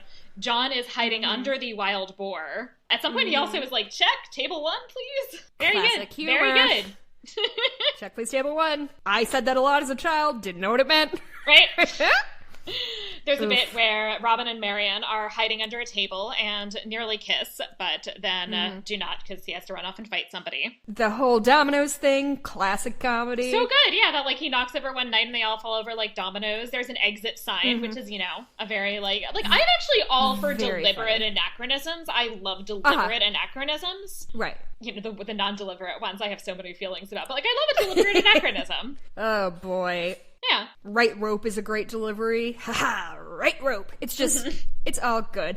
And apparently, I guess they did most of that domino thing pretty practically. And they would have, obviously most of them were just like empty suits, but every few they would have a real person to like make sure things were like at corners. It would be a real person in the suit to make sure it's pushing the right way. So that's fun. Classic comedy. Fun battle. Yeah. Robin blows that kiss to Marion, and she catches it. Funny. Right. Just good. It's very funny. Good comedy. They all escape, and Robin gathers in the forest with his trusty allies, and then they've been asked to, like, gather some men together, and he's kind of like, this is the, like, gather the best you can find, and then he kind of looks at them, and he's like, this is it, huh? Guy's picking his nose. Very funny. Oh, lend me your ears. So good. Very good. Gross. Definitely gross. I have another fun behind-the-scenes story. Dom DeLuise, who we're going to see in a little bit, his son in that scene, he's like one of the front guys. Okay. You can tell that he has kind of the same face as Dom DeLuise, but he is the one who threw his ear and it got caught in like whatever his quiver was or whatever is like going across his chest. Right, and he's like, and Mel Brooks thought it was so funny that he made sure that ear was there every time. Like, it was an accident, and then every take Mel Brooks is like, no, we're putting... we gotta put that ear there. That's canon now. He gives his speech, which is apparently not inspiring. At some point, he's imitating Churchill, which is not a thing that I would have known in this year 2021 as an adult if it had not been for the closed captioning, which said in brackets, imitating Churchill. Yeah, actually, same thing. Mel Brooks said, oh, he's doing his Churchill here, and I'm like, oh, I guess. I don't know. It's pretty funny. I do, like, these kind of goofs I think Cary Elwes is especially gifted at, is, like... just sort of his rambling, like, up his own ass. Like, the 4-day work week thing is one of those, too, of just, like, he's genuinely very, very funny, and, like, these little runs, I think he does really well. Yeah. Achu kind of takes over and sort of gets the crowd into it with a little routine. Which, Mel Brooks described as Dave Chappelle doing an imitation of, who played Malcolm X? Denzel Washington. He was doing an so it's... Yeah. Dave Chappelle doing an imitation of Denzel Washington doing his character of Malcolm X, which is very funny. Again, 8 years old, did not know who Malcolm X was. I thought the glasses and his finger on his head was very funny. Didn't know what that was a reference to. Yeah, no, pretty good. They get everybody inspired. At which point Robin then ends, are you with us, yay or nay? At which point somebody in the crowd goes, which one means yes? I hate that one. I hate that joke so much. I don't know why. I hate it. It's so dumb. There's a very thin line between good dumb jokes and bad dumb jokes when it comes to me, and this one just, like, it went too far. See, I kind of like that as a bad dumb joke, or like as like a like stupid joke, but like I kind of feeling it. Yeah. Oh, it's charming. It's great. Yeah. Prepare for the training sequence is so funny. Also, I love a training sequence. I love a training sequence, and I love that they all fucking suck, and they don't actually get better. They continue to fucking suck, which I love, because that's, like, the trope, right? Is that, like, you have this, like, training montage, and then by the end, everybody has gone in, like, what can't possibly have been more than, like, a week from the space of atrocious to excellent at all combat. Well, what I think they did in a similar sense, I think the fact that they had their, like, uniforms laid out by, like, okay, collect your thing, is really funny, because that's never addressed in movies of, like, how come all of y'all are, like, dressed the same all of a sudden? What's going on? But I love the idea. It's like a fucking, like, church bake sale of, like, going down and, like, grabbing all the things you need. Pick up your tights, pick up your quiver, your arrow and quiver, right. So bow. And then, bow is the other word I was looking for in terms of what the thing that you arch with is called. And this is one of my favorite Cary Elwes bits. This is when he fires the arrow and hits the bullseye, and like that was just a thing Cary Elwes could do and did on the day, which is dope. Good job. I think that rundown of the archers all like fucking up their, like the guy trying to get his arrows from the wrong side of his quiver is so fucking funny to me. Like at some point, like somebody I think must like there's like somebody who just like yells in the background. It's just like, it's such lowbrow humor in a way that really speaks to me. But like when I was a kid, the one guy who like pulls back his bow and it's made of rubber, so it like folds in half. Fucking height of comedy. Yeah. Like, it's such a good bit. So stupid. And I also love the bit, like, that then they have, like, the jousting bit, and they're kind of going out forward with the lances, and they all, like, aggressively lose to the dummies. And the line of, maybe you should bring the dummies in battle. And he does this great, like, like such a good. And apparently there was a cutout scene where they did bring those dummies into battle, that would but have it been didn't so make good. the final cut. Yeah, and like Caro he does a lot of good to camera bits in this of just like just a lot of that, which makes me laugh every time. Yeah. Oh, so good. So John and Rottingham are bemoaning the problem of Robin, and John is in the bath, and there's this bit where he's like, Rottingham is like, wasn't your mole on the other side? And he goes, I have a mole? I have a mole? Great line reading. So good. So good. Rottingham tries to demonstrate a catapult as their possible secret weapon against Robin. A stealth catapult. A stealth catapult. Like, I can do a stealth catapult. What does that mean? It means nothing. Like they're giant, but they're not stealth. Like they're giant siege warfare weapons. Like... And John presses the wrong thing and launches Rottingham directly into Latrine's bed, answering her prayer. Like, and she's literally saying, like, "Oh, if you will bring my true love to me," and then he like drops down. And goes, oh, thank you. This whole exchange between Rottingham and Latrine is completely improvised by the two actors. Really? So I have a headache line was just very him, like, good. As was I was that close, I touched it, 100% improvised. And they're so good, and they're so funny. Like, and it is, again, this whole thing of, like, wow, the worst thing that could happen to a man is having to fuck a woman who is not conventionally attractive. Yeah. I mean, also, like, good. Listen, is it problematic that this woman is actively sexually assaulting a man? Also, yes. Is it still funny to me? Yes! I can be a monster and a socially aware person. I can do both things. I contain multitudes. Yes. Okay. So back in... Okay, Rabbi Tuckman. All right. Rabbi Tuckman, back in Sherwood Forest, shit. shows up with his sacramental wine. Turns up with that mule.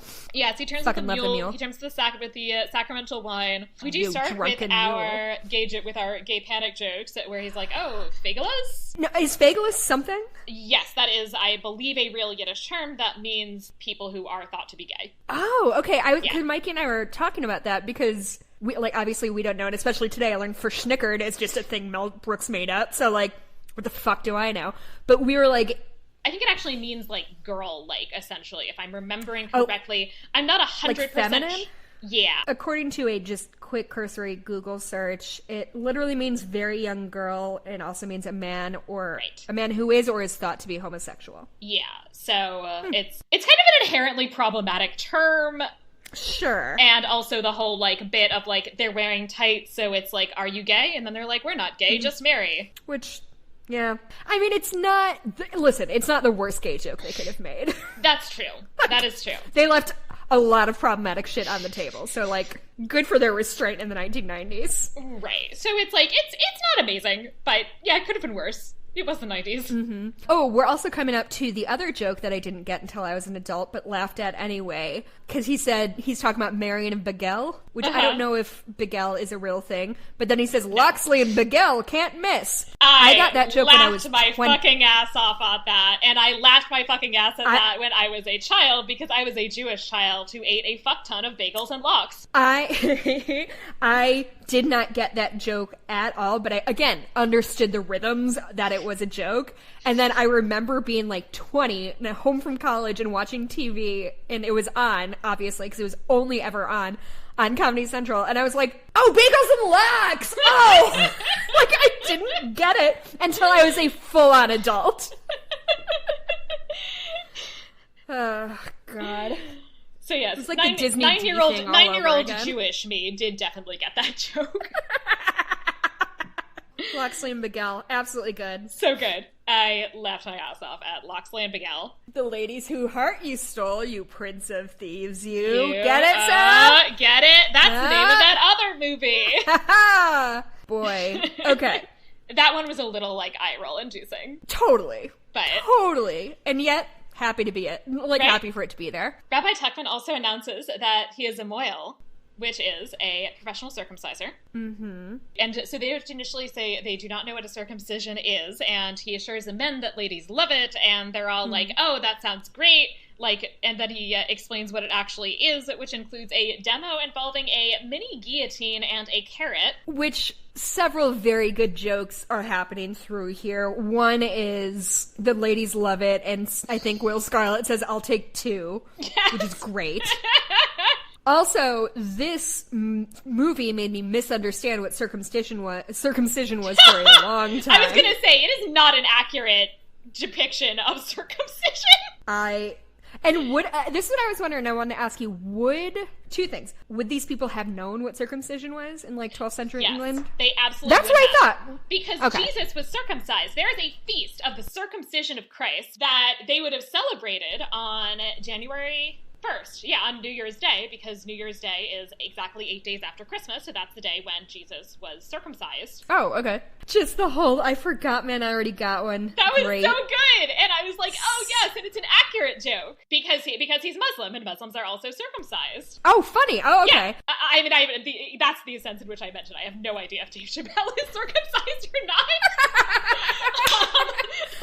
I was not making comments on Dave Chappelle's penis, but that is, the character is supposed to be Muslim, and Muslims are also circumcised for religious reasons. Right. The other thing I actually wanted to bring up before, at one point they, like, throw produce at Robin Hood during his bad speech or something. I know the whole, like, throwing tomatoes at performers is more of, like, I think a vaudevillian thing. Yeah. There wouldn't have been any historical accuracy to people, like, throwing things at the stage. I guess they did that at least in 15th century England. They did that. No, they did that in Shakespeare in Love. What the fuck do I know? I don't know.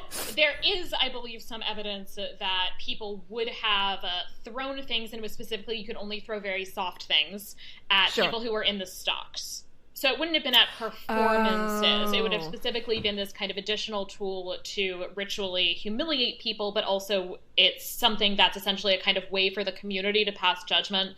And potentially if it was somebody that, like, the community maybe disagreed about the judgment, they might, like, not throw things, or they'd, like, throw flowers. Oh, interesting. Okay. Yeah. But yeah, so it's like specifically for something that's, like, intended as an additional, like, punishment for criminal behavior of some kind, for, like, various minor offenses for which you'd be, like, in the stocks for a day. Okay. Yeah. Cool. Apparently, the only letter Mel Brooks got from Jewish people who were unhappy with his portrayal was he said he got one letter from a guy who was very, like, he was apparently fine with everything. The thing that stuck in his craw was the curls being stuck to the hat. Like, that was a bridge too far. Which is just, for me, just, like, a very, like, silly joke, because obviously they're not. I mean, like, it's somebody's hair. Right. Like, I was not offended by it, but it's incorrect. Yeah, that I got. So they all agreed they're gonna get drunk. There's rocks, there's trees. Yeah, it's like, we can blades. just bless there's stuff here, we can bless that. Very cute. And Mel Brooks in the commentary says, squirrels, it's spelled SQVRIL. It's a very good bit. It's a very good bit, although so the V thing. So the V thing is a very Roman thing. In most medieval scripts, what actually you would have at this point, U's, V's, I's, M's, and N's, are all just done by, like, a kind of series of lines that are fucking indistinguishable from one another, especially if you have a scribe who has terrible, careless handwriting, which all of my sources do. I have terrible handwriting, and the idea of like an entire, the understanding of an entire era of humanity hinging on my terrible handwriting is a lot of pressure. Like, as a historian, like, the peril is real. Brottingham meets with Dom DeLuise's character, who are, like, Jersey mafiosos, and also are dressed in what is clearly, like, Italian Renaissance clothing, which I find entertaining. Oh, I never noticed that, but you're 100% right. Yeah. And he's doing, obviously, a Marlon Brando imitate. A lot of people doing imitations of other performances, which is great. I did not get the Marlon Brando reference for a very long time. Nor, as I said earlier, did I realize that the one guy is supposed to be a Clint Eastwood goon. Right. Whoops. This is, like, to me, very good broad comedy. Yeah. Like, the lizard stuff I don't love, but him talking about his buddy whose tongue got cut out because he went blah, blah, blah, blah, to an enemy is so funny. And then him going, hey, come here, do this. He can't do it! It's so stupid and funny and cruel and just like his accessories for I love it. I love it. He's so funny in this. Yeah, he's apparently, very good. In this particular scene, everybody thought Dom DeLuise was so funny that they had to keep sending more and more people out of the room because nobody could keep a straight face, including, ultimately, Mel Brooks had to be removed from the set because he couldn't keep it together. He said he had to, like, watch on monitors in a different room because it was, like, everybody was just dying. They hatch this plot that one of his people, Enzo, I think, is going to assassinate Robin while he's in an archery competition that ultimately will be won by his other dude, Luca, which I'm not actually sure why that part is necessary, but whatever. No, yeah, it definitely is not necessary, but the good, better, best delivery is great. The medals, show him your archery medals. And he, like, breaks open his code and, like, It's all wonderful. It's all so funny. Marion overhears, and she and Broomhilda sneak out to warn Robin. We do have a not great fat joke here, where Marion, like, jumps onto her horse from the balcony. Yeah, and then Broomhilda goes to do the same thing. The horse actually neighs, like, something like, "Are you kidding me?" or something like that. Yeah, listen, this is definitely problematic. It's definitely shitty fat humor, but that horse does some great acting. The horse, it's a very good horse performance. Head shake. Yeah, it's a good horse performance. But then she, like, jumps down and the horse, like, moves, and so she falls on the ground. A fall that, like, probably actually could kill a person or have them, like, break bones, but it's funny, I guess, because she's fat. So, yeah. Apparently Megan Cavanagh did the stunt of jumping off the balcony, like, into a net. Really? Because Mel Brooks was, like, singing her praise. He's like, watch. It's I cannot recommend watching it because he loves this movie and knows it so well. Yeah. So he's like, watch. Because when she jumps off, it's a very, like, big push-off. Yeah. Like, it's not like a slip. She genuinely, and he's like, she's so brave, she just jumped into that net. Like, his adoration for his cast and crew is very endearing. Yeah. And he also assured us that that's not real cement. Right. Which obviously I figured for the actor, but I don't know who he thinks the audience for this. By the way, did I mention this is the Laserdisc commentary that I'm listening to? So, like, that's what it's labeled as. Like, even though we own the Blu-ray, it's Laserdisc commentary. So I don't know who he thinks is going to listen to this, but apparently it's children who don't understand how stunts work or something. Yeah. It's like, it's very not cute. Great. It's like, no actors were harmed in the making of this movie. Exactly. But it is not a great joke. We then have the Men in Tights song, which I'm just so torn, right? Because it's still funny, but on the other hand, it's like an extended sung gay joke. Yes. I think that one of the problems with, like, obviously, yes, the gay panic joke, not good. One of the things I notice is something I've been dealing with personally recently of they make tights positive because they are making them inherently masculine, and because they're masculine, they're good. So, like, to me, there's more, like, as gay panicky as it is, there's also an anti-feminist joke in there that I'm not crazy about. However, I think the reason this does still work is that it is done seriously. They all did that dancing. They all did those kick lines. Like, it's not like in Blazing Saddles when they're... Do you remember... You've seen Blazing Saddles? Not in many years.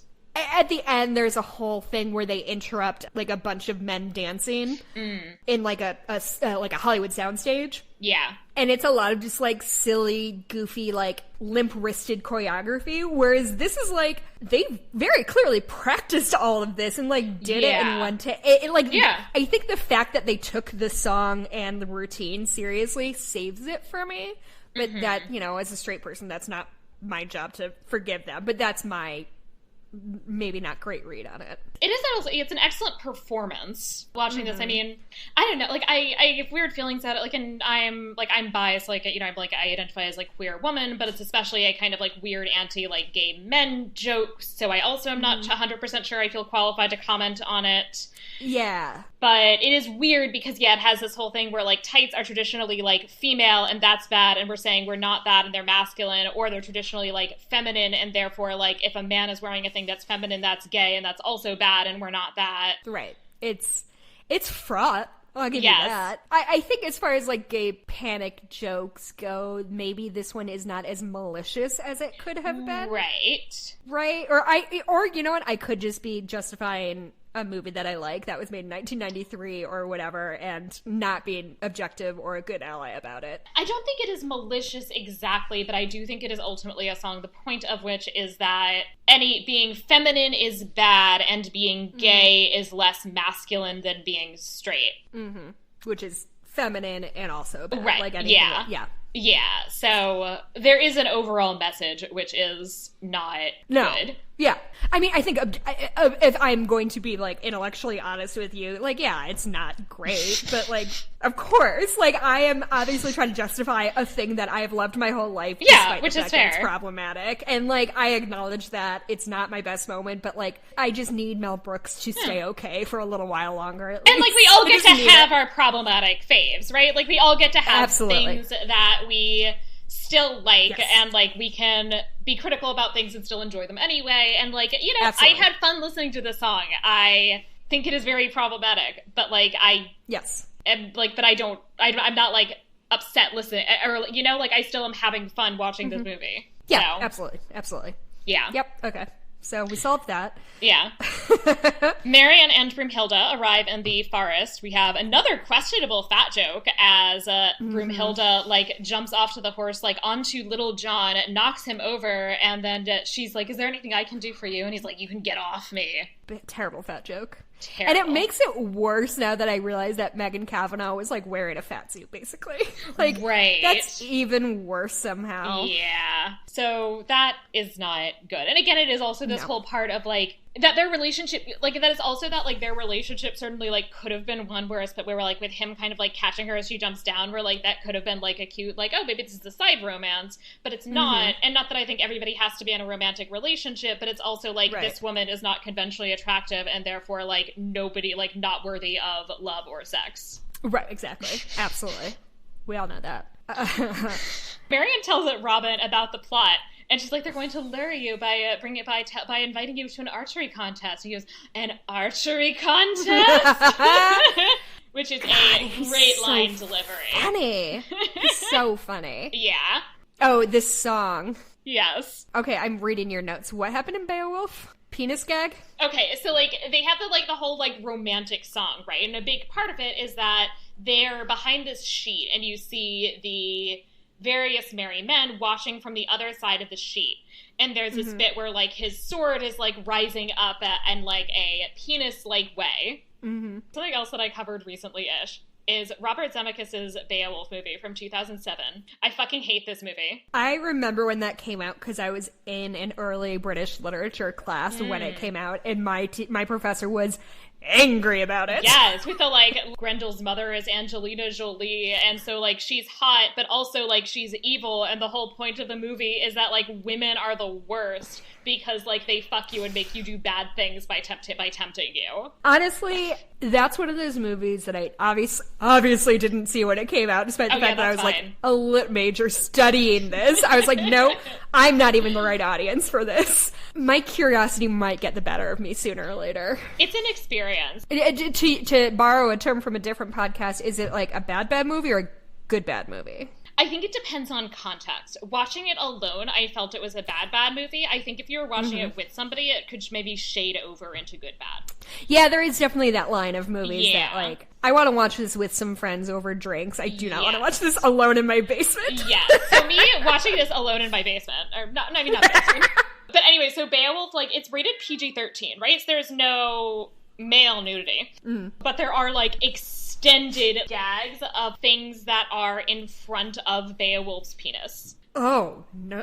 You say gags. This movie did not strike me as like a gag-heavy movie. It's that it's not a gag. It's that, like, it's serious. That's the problem with it, right?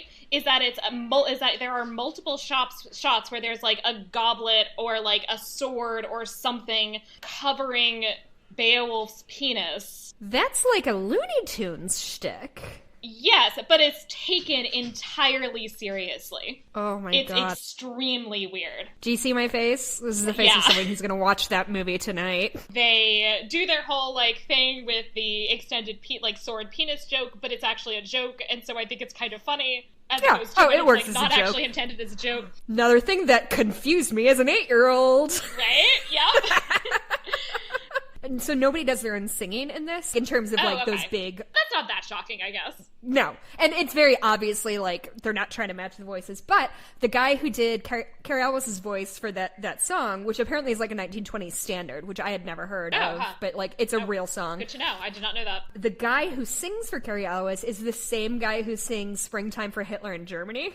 In weird. The Producers. Huh. Which, as soon as he said that in the commentary, it's like, oh yeah, that's obviously the same voice. Right. But Mel Brooks worked with him during The Producers, and then he did not work with him again until this movie. Ah. Like, he was just like, oh, remember that guy? He could sing. Aw. Anyway. Yeah, so Marion explains that basically they can never have sex unless she were married or very much in love, or if you were really cute. He was really cute. Oh, so good. Her delivery of that. Yes. Really cute. And I actually really like the kind of, like, casual, like, weirdly almost sex positiveness of this. Right? That it's like, that, like, on the one hand, there's this whole, like, bit that it's like, oh, she can't have sex unless she's married, but then, like, she, in terms of her own individual desires, she's basically like, yeah, I mean, you know, this isn't my thing. Oh, that's an interesting reading that it's sex positive. Huh. I mean, I think I just read it as, like, the arbitrary nature of women's chastity and, like, when they decide women are okay to have sex or not. And there's obviously other weird things going on, obviously, with, like, the chastity belt, but I do think that, like, it's interesting that, like, that's something that's being, like, policed by Broomhilda, and Marion is very much, like, essentially, like, it boils down to, it boils down to basically, like, she's like, oh, I can't have sex unless basically I decide that I want to. Right. Which is exactly how it should be. Actually. Yeah. All right. Okay. I'm on board with this now. Yeah. So I'm kind of here for that line. Yeah, like, I'm kind of here for that as a line. That clanging sound, is that his dick hitting her chastity belt or his sword? That's such a good question. Thank you. I think we might be experiencing the dick sword elision again. Oh, okay. Like, I think it's sort of both. Okay, it would be really generous reading to think a dick could make that noise. That's why I think it's sort of both, right? Like, I think it's literally supposed to be the sword, but it's supposed to evoke his metaphorically. penis. Okay. All right. Yes. Okay. That's reading. My reading of it. Good translation. Yes. Oh god, if it were you, it would be terrific. That was so dumb. This is the kind of lowbrow bullshit that I'm here for Mel Brooks. Like, I love that shit. Yeah, no, it's like, it's so dumb, but, like, I laughed a bit. And I like this whole scene because it really, like, is a shortcut for these two, Robin and Marion, of having any real connection. All that happens is, like, they almost kiss and then he sings, and it's like, okay, they're in love. Perfect. Like, it's such good movie shorthand that you don't even realize until your 25th viewing of it. They're like, wait, they've met twice. What the fuck is happening? But it's also, like, it's ridiculous. But it's actually not any more ridiculous than Prince of Thieves. Of course. God, that Marion character really... I hated that movie. And that's actually the good thing about the Disney Prince of Thieves, is that it's not mostly in the movie, but we know Disney that they... Robin Hood? Yeah, but we know that they knew each other before, right? And there's all this, like, that both of them are, like, they've known each other for years, and they haven't seen each other for a long time, but they've still been kind of thinking about each other. So, like, you don't actually have to, like, do all the work, but, like, they knew each other in the past and, like, had this, like, kind of, like, maybe we're gonna end up together thing. Like, add one line of dialogue of, we grew up together. Also, speaking of Prince of Thieves, this is a thing I was obsessed with. Mm-hmm. And when you told me that the Prince of Thieves was, like, all hinging on Kevin Costner, Robin Hood in that movie was so clearly written for, like, a 25-year-old kid. Yes! Because all they do is talk about how boyish he is and, you've finally grown up. He's 40 years old! They make these such weird choices. Such weird choices. And, like, that, like, when you, because we were texting a little bit while I was watching it, and when you said, like, yeah, this was, like, a Kevin Costner joint, I was like, there's no fucking way they wrote this for Kevin Costner. That's insanity. It's so weird. Well, and the other thing I text you, this is probably interesting podcasting when I talk about our text conversations, is when he's talking to Marion, and she's like, what do you want in your future? And he's like, I don't know, maybe kids someday. And I'm like, sir, you would be a grandfather by now. You're 40 years old.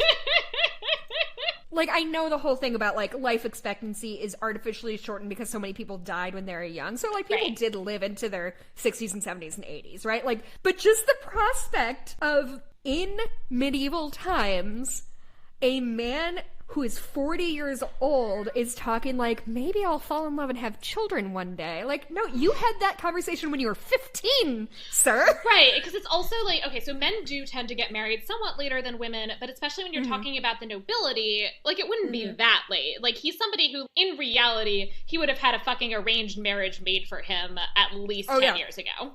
If not, which honestly, not that 20. would be a better subplot if Robin Hood and Maid Marian had an arranged marriage, but they didn't like each other, and then, or like didn't really know each other well, right? Yeah, there are storytelling methods to make that movie not terrible. Like it's so many forced errors in that, unforced errors in that movie. Okay, sorry, this movie, the thing that you brought me on to talk about. Yeah, so.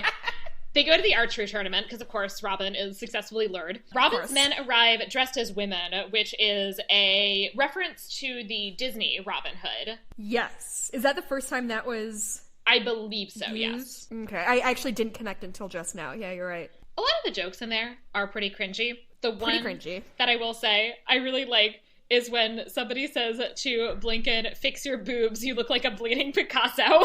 I crack the fuck up. That is such a good joke. Right? Like, honestly, it's such a good art joke. I feel like the moment I understood who Picasso was as a child is the time I got a lot more jokes, because there's this. Oh, yeah. There's the one from Toy Story when Mr. Potato Head rearranges his features. He goes, I'm a Picasso! And I was like, again, as a child, laughed because it was the intonation of a joke, and I understand when I'm supposed to laugh. But like, oh yeah, that's a really good joke. Yeah, no, it's solid. It works. I think, and this is another improvised line, is that he looks like Mark Twain might be my favorite line in this entire movie. Also very good. He looks like Mark, like an old man, yeah.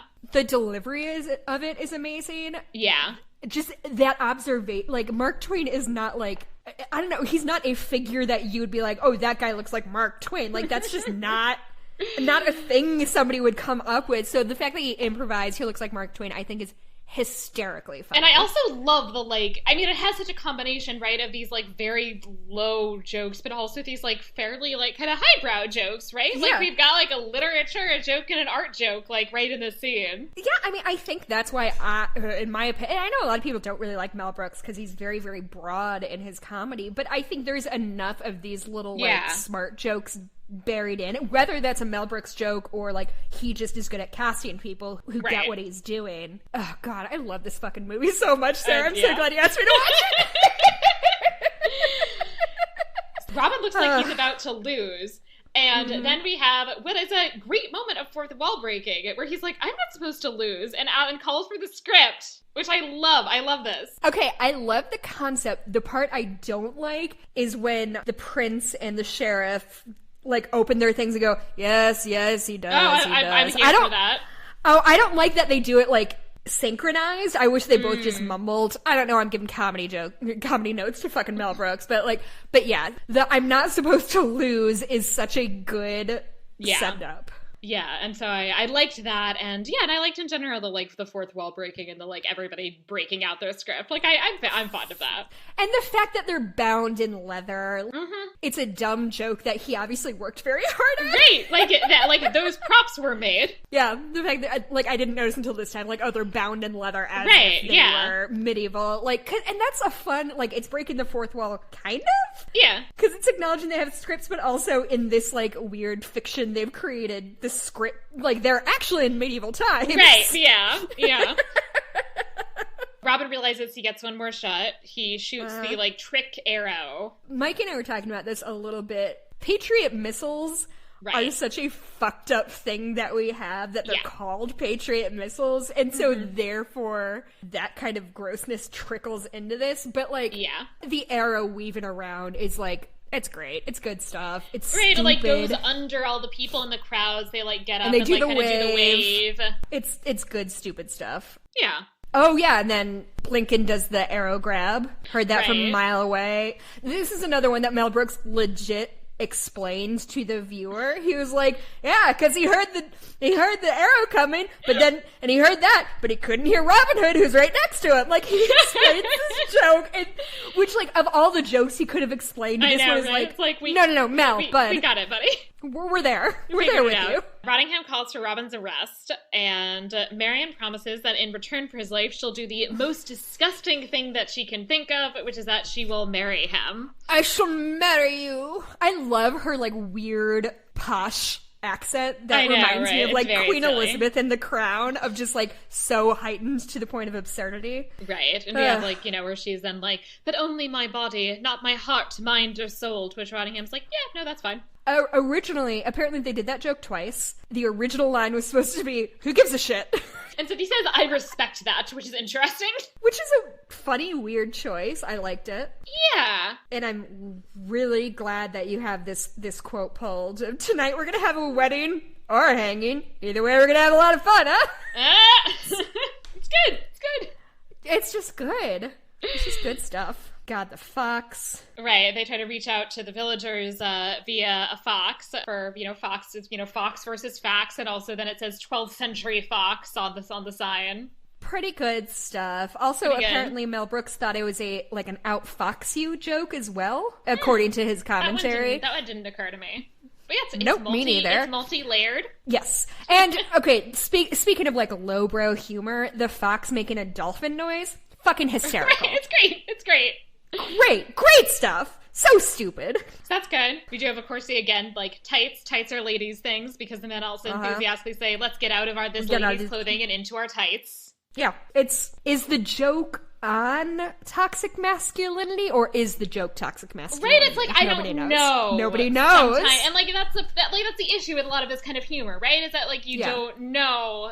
This is the Bean Dad problem. Right. That's, oh my god, I was literally exactly thinking about Bean Dad, of the thing with these kinds of jokes is are you punching up or down? Right. And are you the appropriate person to be making this joke? Exactly. And I don't know, because I think in my heart, I just think Mel Brooks is a good guy, and so but that's also very naive of me to think that good people can't have bad choices or make bad jokes or be a product of their time or whatever.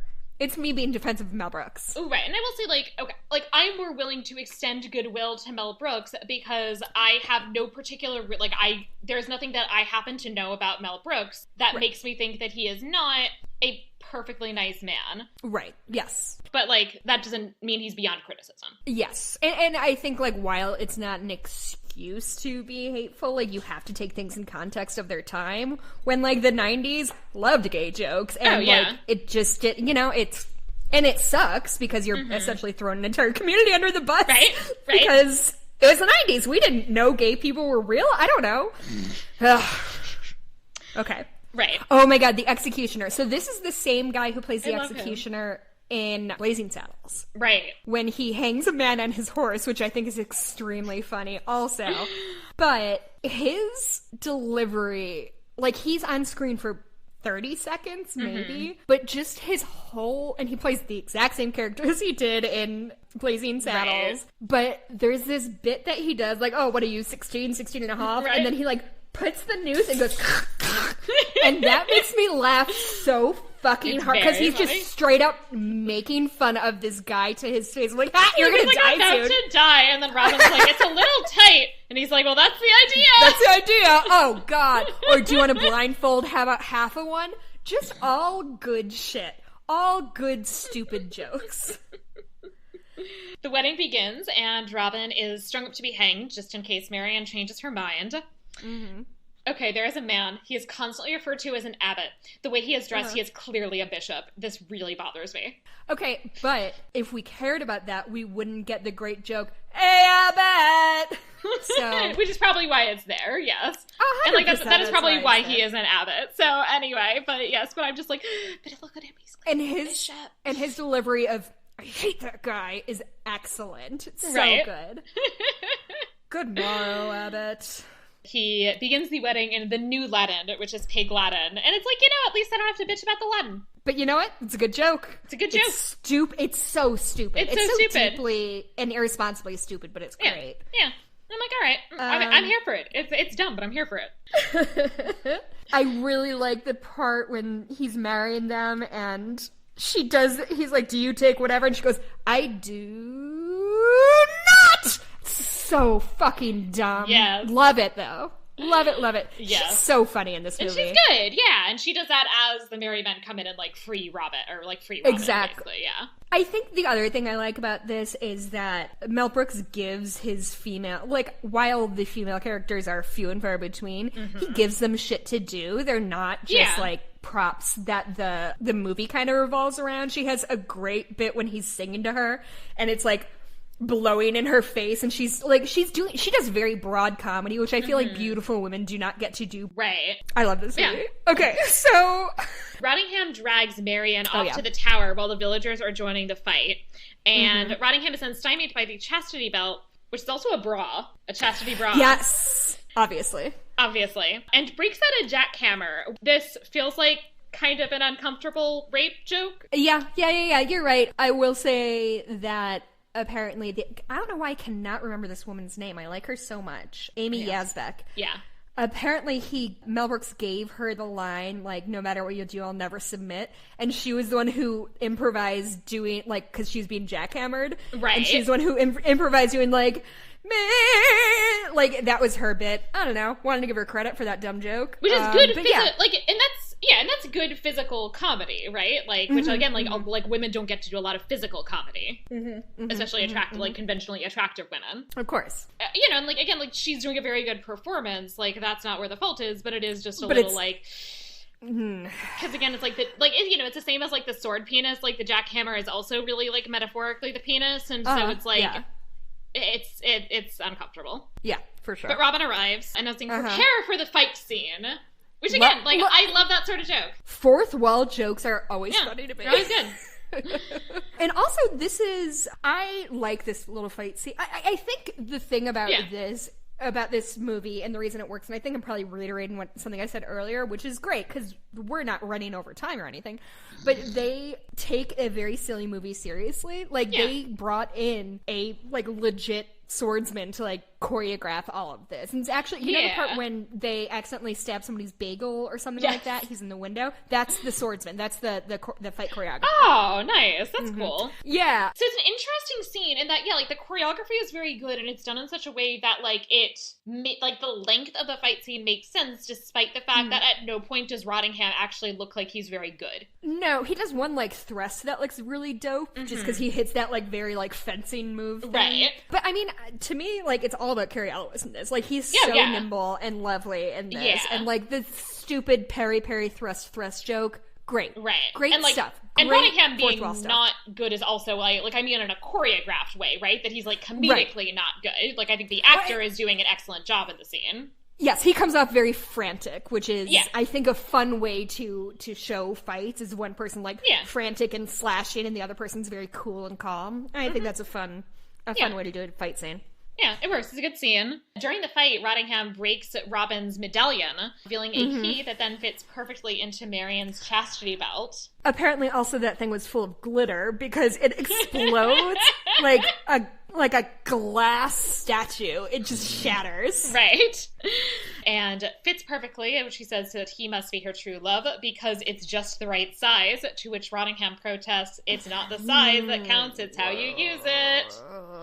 If that was the first time that joke was made, great. It was not. It was not, no. When this scene was happening, Mel Brooks goes, "Here comes our $10,000 special effects sequence." Of just the key, like, right, the thing exploding, the key, like, floated into her chastity belt. Like, perfectly lands, right? So funny. Robin stabs Rottingham, who at first is like, it's not so bad, but then sees that the sword has gone all of the way through his body. Another improvised line. Oh, good. Yes, it's good. It's a good line. That's another thing, like, as a kid, that to me was peak funny of, like, it's not so bad. I was wrong. Oh, so fun. I mimicked that all the time. Right. Which is also, like, it's also very Monty Python, right? It's very, like, the just a flesh wound scene. Exactly. Yes. The train arrives and promises Rottingham a magic pill if he will agree to marry her. Which is a peppermint lifesaver, by the way. It's a mint lifesaver. Amazing. Like, legit. Mint lifesavers are life-saving. And I know, I literally just got that as I said that. That is obviously probably why it was a lifesaver. Just fucking got that. Sarah, I thought you were doing a bit. Nope, just got that in real fucking time. Was not doing a bit.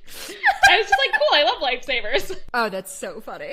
She takes the pill, he is completely cured, and she asks him how he feels, to which he responds, good, surprisingly good, and yet somehow incredibly depressed. Because he has to marry an ugly person. Can you imagine anything worse? Awful. And she drags him off, exulting, I always wanted to marry a cop. Apparently they did that scene twice, and the first time she did copper, because she's British, and the second time she did cop. I think they made the right choice in that I don't think 80% of Americans would have known what copper meant. Yeah, I think you're right. And I think you're 100% right. Yeah, and while he is protesting that he has changed his mind. Uh-huh. Because, again, the worst thing is to have sex with a not conventionally attractive woman. Can you imagine anything worse? So awful. Robin and Marion confess their love and are on the verge of consummating their relationship when Broomhilda arrives to insist that they have to get married. To which they basically, like, shrug and say, like, yeah, alright, fuck it, why not? Or else I blew it. Yep. Right. Yep. Like, she's taking her responsibilities very seriously. Yeah. Before you do it, you must go through it, or else I blew it. She's thought about this for a long time. Yeah. This is her job. Like, this is literally basically most of her job, right? According to the movie, right? Is to, like, make sure Marion doesn't have sex. They go and find Rabbi Tuckman so they can marry in a hurry. And right before they say their vows, Richard arrives and objects.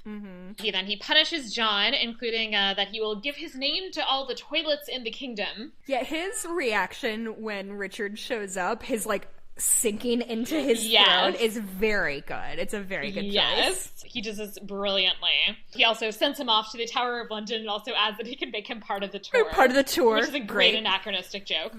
Very good. And I also love Patrick Stewart is just absolutely mocking Sean Connery's accent here. So Richard the Liner, we've already discussed, would not be Scottish. So is it literally just Sean Connery either didn't want to or couldn't do a different accent? Yeah. All right. I don't know if they didn't ask him or if they asked him and he didn't want to or he couldn't. Anyways, Patrick Stewart, after dubbing Robin at Night, says that the reason he objected is because he has not yet kissed the bride, which he describes as a custom and my royal right, and then makes out with her. Is this a prima nocta joke? Yes, and that's not a real fucking thing. It's a fucking myth. And oh my god, I get very mad about this all the time. Prima nocta isn't real? No. It was made up in, like, the 15th century. Huh. For what purpose? Like, what were they trying to accomplish? Basically to be like, the lords suck. Oh, that makes sense. Yeah. But yeah, but so like that is absolutely a myth, and it gets perpetuated in so many films, and also like so much just popular culture in general, and it drives me absolutely fucking nuts. Yeah, that makes sense. You know what, Sarah? It is now my mission to spread far and wide that prima nocta is not a real thing, and it's made by bitter peasants. I guess that's not a great narrative now that I'm thinking about it. I don't think I need to to villainize medieval peasants right now. Okay, so my theory is that I think the reason, so like there's obviously like the myth that had its utility at a particular point in time when it was first created, but in terms of like why these myths have staying power, my theory is that there are a fuck ton of myths about how women had zero rights or agency and were just like being raped constantly in the Middle Ages. And kind of traded around like bargaining chips, as a way to essentially be like, things now are better, right? Which, like, there's a lot of, like, are they though? Right. And there's, like, all of these, like, so, like, with Game of Thrones, it's all like, well, I have to display rape because otherwise it's not realistic. Like, fuck, you can say that about every single movie that takes place in a fucking college campus in the United States. So, like, fuck off. Yeah. And, like, I don't think there's necessarily a good... Like, I don't think there's necessarily evidence to say that, like, rape was more common in the Middle Ages than it is today. Yeah, and it's interesting because the way it's portrayed, like, I've been watching Outlander, so they have a lot of those things of, like, it just happens flagrantly and there's no real repercussions or room for women to do anything. But, like, that super hasn't changed. Right. And also, like, women have, like, it depends on the exact time and place, but it's also, like, again, this is, like, my pet peeves, like, women in, like, the U.S. in the 1950s, right, couldn't, like, own a credit card in their, like, have a credit card in their own name, or, like, buy property in their own name. They could, I mean, not a credit card, because credit cards weren't a thing, but, like, they could take out loans and buy property in their own name in Catalonia in the fucking, like, 14th century. So what you're saying is women have been treated like shit through the decades. A, they have. Through the centuries. Yeah, A, that, and B, progress on women's rights is not linear, right? Like, there's... absolutely. Like, so, you know, there are certain ways in which, like, women had certain options available to them in the 14th century that they didn't in, like, parts of the 20th. I mean, I think the most recent Little Women did a great scene on this with Florence Pugh? Yes. Which, first of all, I fucking love that movie, but, like, just so that monologue she does of, like, my money isn't mine, my property isn't mine, if I have children, they're my husband. Like, it's just, she's... Yeah, it's so good. Yeah, it's great. It's great stuff. They make out it is uncomfortable, to which Tuckman also says it's good to be the king, which is, of course, a History of the World Part 1 reference. Mm-hmm. The marriage then continues. Chu is appointed sheriff, to which there's a kind of like a black sheriff, and then he says it worked in Blazing Saddles, so we've got another Mel Brooks reference coming right here at the end. He does talk a lot about how he references, like, Mikey and I were talking a lot about how, like, can any director besides Mel Brooks get away with doing the same joke in basically every movie? Like, he has, and he even said, like, every Mel Brooks movie has a walk this way joke. Right. That's just what they do. He just made this whole bit in this commentary of, like, see, you always gotta be selling. Just good news, just a funny joke I made. It was, oh my god, what a fucking doll he is. Okay. He's charming. And the couple ride off on a just married horse. I don't have any horse expertise to lend there. There is a finishing rap. Mm-hmm. And in the post-credit sequence, we learned that the key is insufficient. I guess it's, like, rusted through or something. Is that what... I always thought the joke was it's not the real key. Or it's not the right key. That was always what I thought the joke was. That's also very possible. Like, yeah. So then they say they have to call a locksmith. Call a locksmith. And then they do a 25-minute pull-out where they go from that castle to all of England. Like, a space... It's such a fun pullback shot. And actually, so pullback shots are a good lead into the beginning of the Vera et Falsa section. Yay! We talked about what they got right and wrong, where I have to, and we've talked about a couple of these things, but we've got more, because I need to start by talking about the map at the beginning. Yes. Okay, Mel Brooks did make a goof that, like, that was a joke, but I did not understand. I was like, I don't know if it's a joke or he just didn't pay attention or whatever it was, but, like, okay, they go by the Ottoman Empire. The Ottoman Empire doesn't exist until the 14th century? Certainly not in the late 12th. Oh my god, don't fucking look at me, Jesus. I wrote it down. I can't remember the exact date. I think it's early 14th. But anyway, so it's certainly not in the 12th. The Ottoman Empire doesn't exist. They have, like, Grecia, so Greece, which is weird because, like, it's this whole bit that should be, like, the Byzantine Empire that we're kind of ignoring because that's an actual polity that exists at this time, or they actually would have called it just the Roman Empire, but I would have taken the Byzantine Empire. Anyway. Okay. And then also goes past, like, what they refer to as Italia and Hispania, despite the fact that neither Italy nor Spain are meaningful political entities at this point, right? Like, they're both broken up into a bunch of other kingdoms. But then, weirdly, it labels France as Gaul, despite the fact that France is actually a meaningful entity, although, like, chunks of France are actually part of England. Does Gaul mean anything? That's the Roman name for France. Oh, okay. Yeah. Okay. But, like, in, like, an earlier period, that would be the correct term. So it's, like, this weird, like, Gaul, which is too early, and then all these other things which are much too late. Okay. I love getting grumpy about maps. It's great stuff. Also incorrect that Blinken tells Robin his brothers died in the plague. There would not be a plague epidemic in England until 1348. This is 12th century? This movie, let's say for the sake of argument, takes place in, like, 1194. Oh, okay. So way off. That's the year Richard gets back to England, so I'm just going to use that as, and also that's the year Prince of Thieves explicitly takes place, so I'm going to use that as the year for the sake of argument. Accurate, though, poaching. Poaching is a pretty common offense because royal forests covered a lot of land in England, and so if you were starving, you would illegally poach in the royal forest, but it's like, so it's a crime to kill the king's deer, but a lot of people do it anyway because they want to not starve. Sure. But the penalty could include death. Ironically. Yeah. Which is interestingly, like, a thing that still like, obviously poaching happens in, like, forest reserves or whatever, but, like I used to live in Montana, and, like, a person I worked for owned thousands of acres and would, like, give away permission to hunt on his land. Right, and this is very much that, right? That, like, it's, like, the king's land, and that there'll be certain people who are, like, members of the nobility who get permission to hunt on the king's land, but that if you're, like, random peasant, you don't get to do that. Right, of course. But, yeah, of course, some people took the risk anyway, and, like, part of it is that, like, there's local law enforcement who basically are like, yeah, if you give me a cut of it, then I'm not gonna get you in trouble. Wait, are you saying that cops were shady? Yeah, in medieval times? Right. Thank God we have that cleared up, huh? Continuity. Changing shithouse to latrine in the 9th century. I'm going to quibble with this joke. I'm so sorry. You I am an asshole.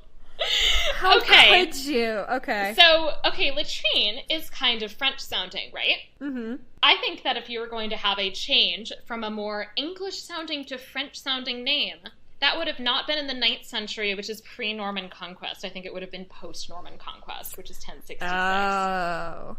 So I think the name change should have been in the 11th century. So the fact that she said it was the 9th asshole. Century, yes. But the fact that she said the 9th century is what ruins it. Like, if she had just said, we changed it 5 years ago or 10 years ago. Yeah. Huh, wow. If she said we changed it in 1066, I would have given them so many fucking props. He really wrote himself into a corner by being, like, specific. I will say, some of the food stuff, okay. Okay. Getting close to okay, at least. So we have the exotic foods from across the seas. Yeah, he name-checked coconuts. Coconuts. So coconuts grew in the Maldives and India. While the 12th century is maybe a little early, it is the case, and somebody has written an entire article about this because of the coconut bit in Monty Python. It is, in fact, the case that by at least the 14th century, there are coconuts being traded to England, and that they are used for both medicinal purposes and that there are ornamental cups named out of them. It's funny that, God, this is about to be boring. It's funny that coconuts were such a popular food because they were so hard to access. Right? I kind of like that they, like, made fucking cups out of them, right? That they're like, this, like, weird husk, like, we gotta do something with this shit. But I guess it tracks that, like, those are probably easy to transport because they're just, like... Yeah, exactly. And that's why actually coconuts arguably make more sense than the bananas. Also, just very quickly, the coconut would have been probably referred to in this period as the great nut. Is that what coconut translates to? No, it's not like a translation. It's just like that's what they called it. It's just what they called it. The great nut. Bananas. They would have, like, known they existed at least by at some point in the Middle Ages, but, like, they're not, like, they're actually harder to transport without them going bad than a coconut. And so, because of that, they would have been pretty rare in England. They were quite popular in the Islamic Middle East. So a crusader certainly might have encountered bananas at some point. And fun fact, the traveler John Mandeville referred to them as long apples. I love that, and that's what I'm going to call them from now on. Right? Dates are cultivated in Asia, Africa, and the Iberian Peninsula, so what's now Spain, and are very popular in medieval recipes dating to the 14th century. So I would say that's probably the fruit that would have been, like, the best known. Like, dates, they liked dates. So they're expensive, so probably accessible mostly to members of the nobility, but that's who we're talking about here, so I'll buy the dates. Sure. In particular, wild boar, he catches the wild boar. Wild boar was popular for both hunting for sport, and also the boars were then eaten. And wild boar and dates was considered a great combination. Oh, interesting. They really liked meat and fruit. Yeah, I think sweet and salty, sweet and savory, that works. Yeah, like they're very into like sweet and savory combinations are very popular in medieval cooking. Right now, this is going to be the bougiest thing. Right now, my special treat has been goat cheese and prosciutto. Oh, that sounds so, like, I know it's up there. And that sounds good. However, there are peanuts served at the archery tournament, and sadly, they would have not yet known of the existence of the peanut, as the peanut is South American. If we're all just going to be pedantic in this podcast, apparently the guy who's selling the peanuts is the actual guy from Dodgers Stadium who is, like, famous. That for is fucking being adorable. The peanut guy. Yeah, like, I don't know how big a sports fan you are, but, like, I'm a big Cubs fan, and there is one guy who, I don't know his name. I could pick him out of a crowd easily, and I know his voice. He is a guy who sells souvenirs.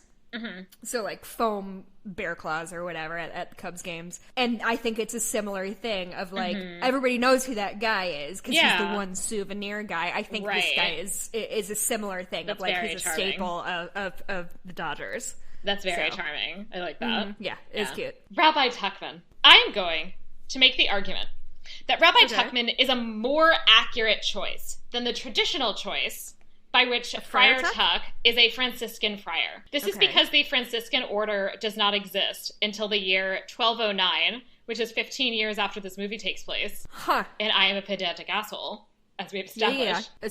But despite that, they always, always, always portray Friar Tuck as a Franciscan friar in the late 12th century. Is the Franciscan friar the one with the, like, they shave the middle of their head? Is that the Franciscan deal? That's more general. So pretty much, so most monastic orders would have that. It's that it's very specifically like the kind of like rough, like kind of brown robes, the brown robes in particular. That's very much a Franciscan thing. And also like the term friar. So like monks would not all use the term friar. There's only a couple of specific orders that use the term friar. Oh, interesting. Okay. Yeah. Franciscan friars are anachronistic. Jews are not. There would have been rabbis in England in the late 12th century. So what would that look like for a rabbi? Like, what is the goal of a rabbi? Is it to convert people, or is it just to lead the Jews who are there? No, it's to lead the Jewish community. Because, in fact, you definitely do not want to convert people, arguably, because if you convert It's a closed religion. I've learned that recently.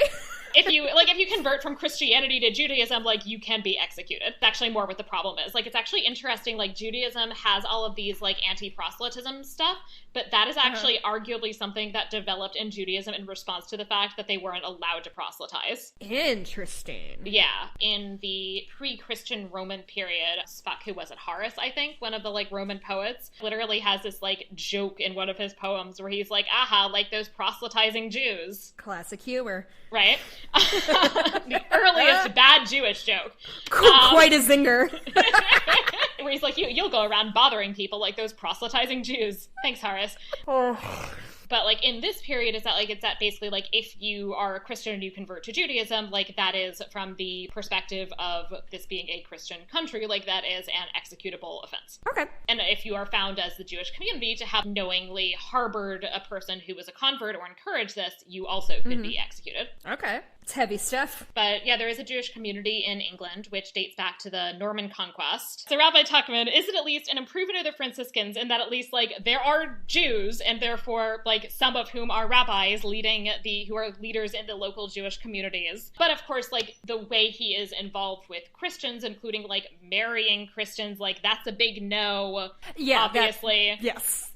And of course, like, that combined with the fact that, like, John is, like, casually, like, culturally Jewish. Oh, I gotcha. Okay. Right? Sorry, yeah, that, sorry. like, it took me a second to put those things together. Yes. So yeah, we have, like, John Lewis is a Jewish actor, and he's, like, making all, and he's got, like, the trait comment, right? And so we have, like, this weird, like, culturally Jewish English king. And so there is obviously, like, a weird dynamic that elides the real and, like, socially meaningful differences between Christians and Jews, notably the fact that Jews are, like, a subordinated minority who don't have the same legal status fundamentally as Christians. Sure. Mm-hmm.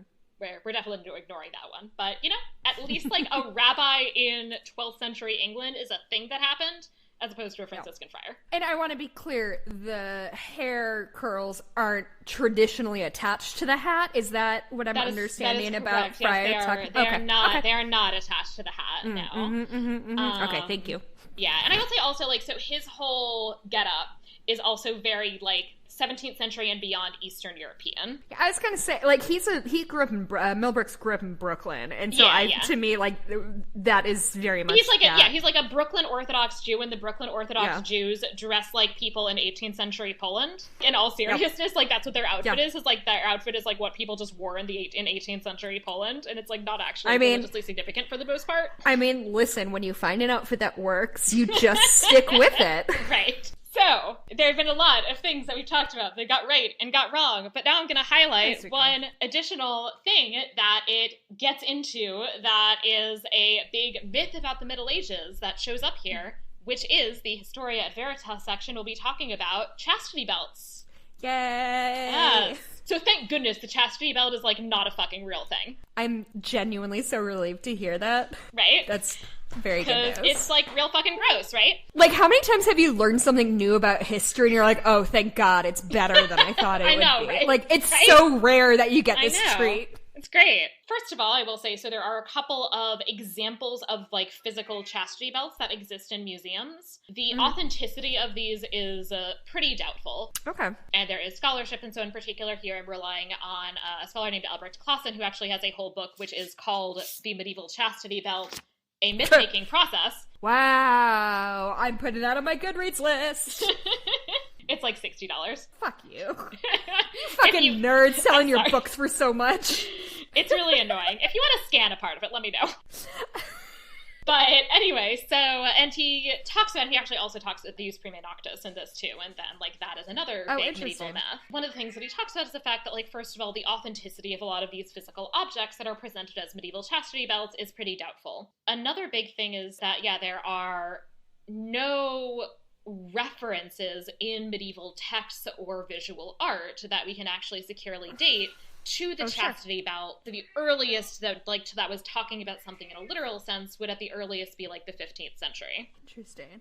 It's so funny, just like the emotional thing I've had with chastity belts of going from like, oh, haha, it's a punchline, to, oh my God, this is like a really horrible thing we did to women, to like, no, we made it up because real history about women wasn't bad enough. We're like, how can we make women's lives worse? Right. Let's find it. A lot of the medieval texts that have been used as evidence for the chastity belt are actually, if you sit down and read them, are very obviously metaphorical. So a lot of them are like religious texts that refer to a girdle of chastity. And if you read it, it's very clear that it basically is like telling women to like guard their chastity and like don't fuck men before you're married, or if you're a nun ever. Which is honestly pretty good advice.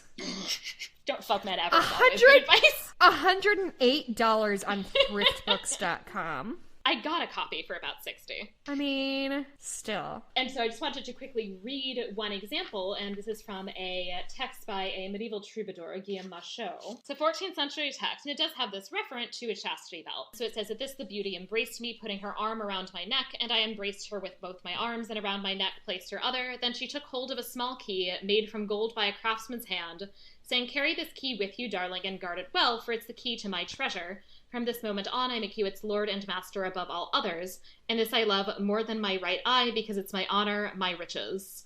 With this I can be generous, your verses cannot diminish it, which instead only increases each day. And so it's kind of talking about this, like, key. A clearly metaphorical key. Right, yes. All these idiots were like, oh, a literal key? Great. I've never heard of metaphors. Right, it's like a fucking, like, love poem. Like, it's a fucking, like, love poem in a tradition that, like, has love poetry of varying degrees of raciness. And it's like, it's clearly a metaphor, right? Like, it's clearly not a literal fucking key to a literal fucking, like, metal belt over her vagina. Wow. And so that's true of a ton of the references. This is super, genuinely, this is, changing a lot of how I view history. I am so glad to have learned this. We get a lot more literary references that seem to be talking about a literal chastity belt in, the 15th century onward, and it's especially popular in the 17th century. But it's also very, very clearly satire. It's, all of these texts that are basically making fun of cuckolded husbands by basically saying, haha, this dumb jealous guy is making his wife wear this chastity belt, but, joke's on you, her maidservant has, the copy of the key, and she's gonna fuck somebody the second you leave.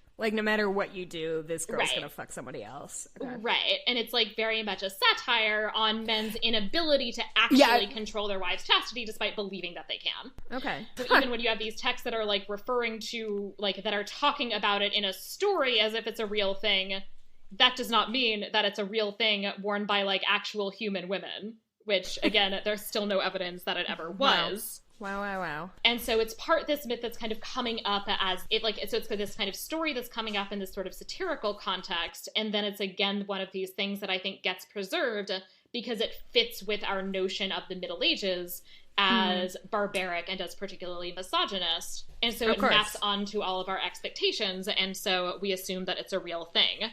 But also, I have to, also comment, how would this even work? How would she pee? What would happen when she got her period? Okay, here's the thing. When I was 20 years old in fucking Scotland doing a ghost tour or whatever, that was a thing of, imagine the reality of wearing a chastity belt. You would be disgusting, and, you wouldn't be able to, proper hygiene would be impossible. And so, since, fucking 2006, I've been chastity belts, you shouldn't joke about them. There were, I have been up on my high horse for 20 years. But, yeah, because it's, just thinking about the logistics, Of course. Either she's peeing on herself, and, bleeding onto herself when she's menstruating. And or, pooping. she has to, and, pooping onto herself, which is obviously disgusting. Or, she has to, call her husband every time she has to go to the bathroom. This is unrealistic. It makes no fucking sense. This woman is gonna get a UTI. And that's, best case scenario. Right. So it doesn't even actually, make sense if you think about it as, a thing that, is feasible, assuming you don't want your wife literally, urinating and defecating on herself. Ugh, yikes. And I feel in a time when you didn't have fucking penicillin, you want to avoid infections when possible, because that will kill you immediately. Right, yeah, you would probably die if you were wearing this. And, so again, there is zero evidence this was actually, a thing that real human women were forced to wear. Which, thank God, because it is gross. God, and, I think that says so much about, how we learn history of, I heard a thing, it locked into my understanding of medieval times, and so I didn't question it. And, I'm a skeptic by nature. I question everything. But this was yeah. I saw it in a museum on a ghost tour in Scotland. It must be true. I mean, especially if you are not, deeply embedded in this stuff, right? And, you assume that, museums provide historically accurate information to some degree. And, I don't know, you don't necessarily assume that, movies are accurate, but, you, I don't know, maybe assume that they're, drawing on something. Sure. A lot of it is just, weird shit, and including, a lot of it is these myths, many of which go back to the early modern period, that people have preserved, and because, again, it maps onto how we see the Middle Ages. Ugh, this is so interesting. I could talk for so long about the idea of, what did people understand to be true versus what did we apply to them, because we assume they're misogynistic, ignorant, uneducated, etc.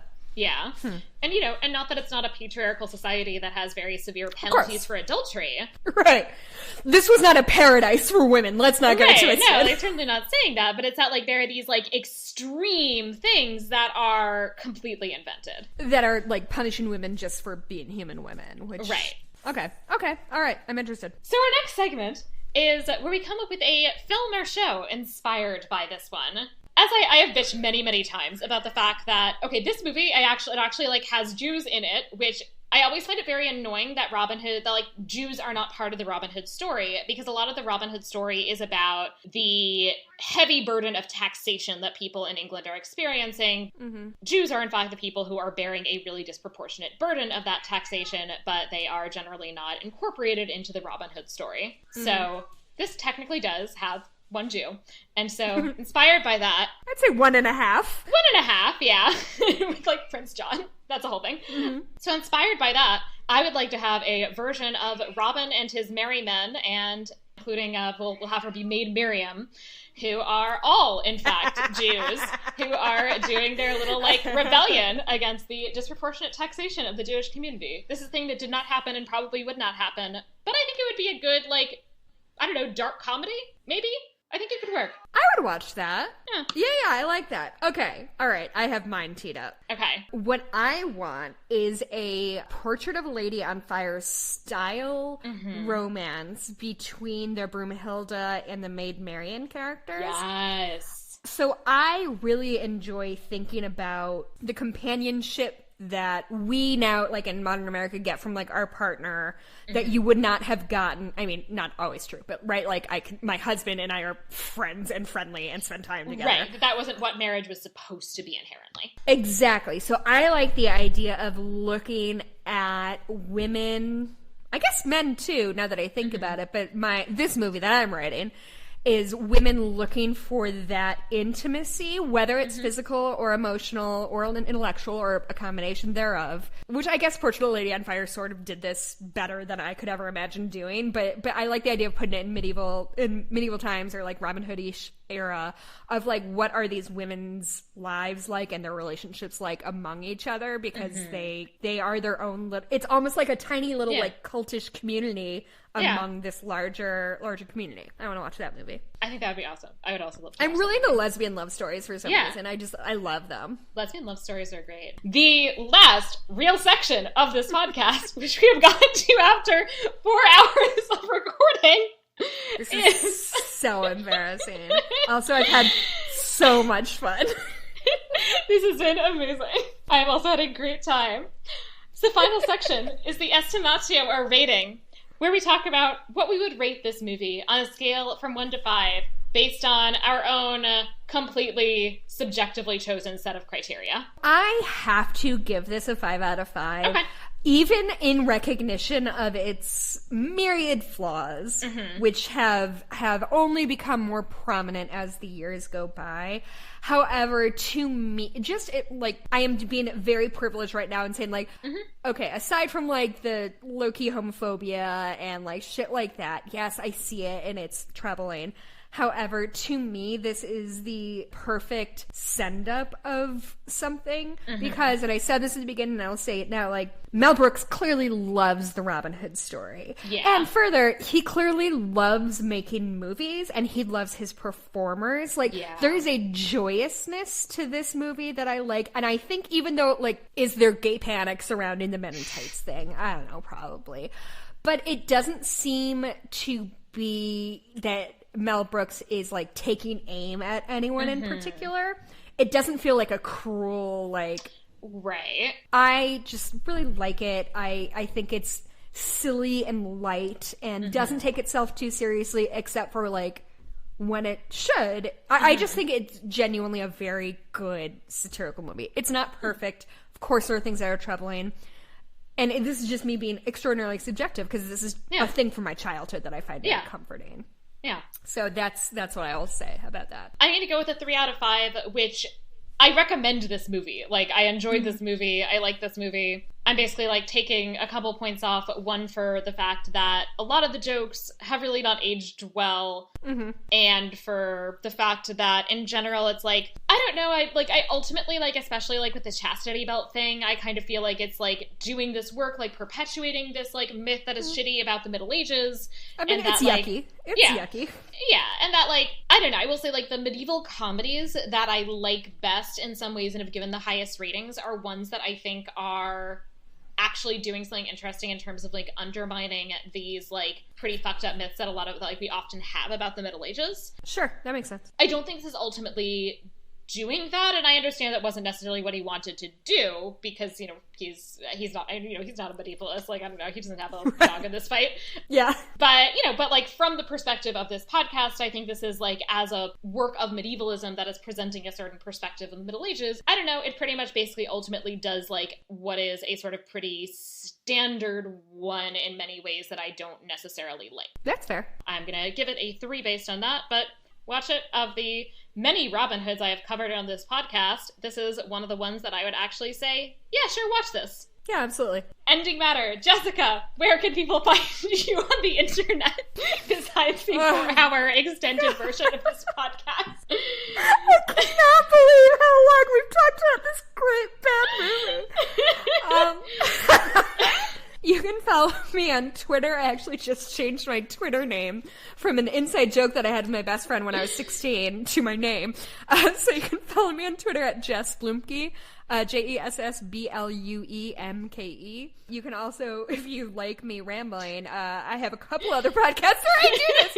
Friendly Atheist is my banner podcast. I do it with Hammett Mehta. It's a weekly discussion about news of the day as it relates to religion, feminism, all that fun stuff. So that comes out Fridays-ish. And then my husband and I are working our way through Twin Peaks, as I mentioned before. That might have been cut out, and one of the several hours that are on the cutting room floor of this. But it's called Cooper Duper. It's a podcast about Twin Peaks, and we bill it as a Twin Peaks podcast for regular people. So the idea is, like, if you're not a Twin Peaks scholar, if you're not a huge David Lynch fan, this is us, like, helping you. It's literally me being explained through the world of Twin Peaks.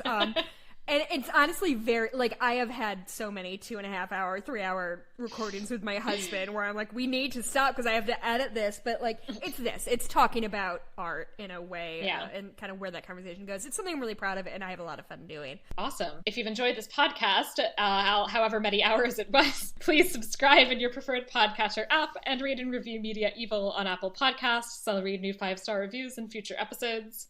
Please also follow the podcast on Twitter at Media-eval and join the Facebook group. And you can find me on Twitter and Instagram at Sarah If Decker. And finally, if you have any questions or suggestions, I'd love to hear from you via email at media.evalpod@gmail.com. Thank you for listening to Media-eval. I want to say, no, listen, before you go, I want to say that we're at 4 hours and 7 minutes as we recorded. So however long you think this podcast is, it's longer. It was not. It is absolutely longer. Thank you so much, Jessica, for joining me for the last 4 hours to talk about this movie. I would literally do this for the rest of my life if you wanted. This was a blast. I had so much fun. Thank you so much for coming on. I would love to have you back. And bye, and thank you all for listening to Media-eval.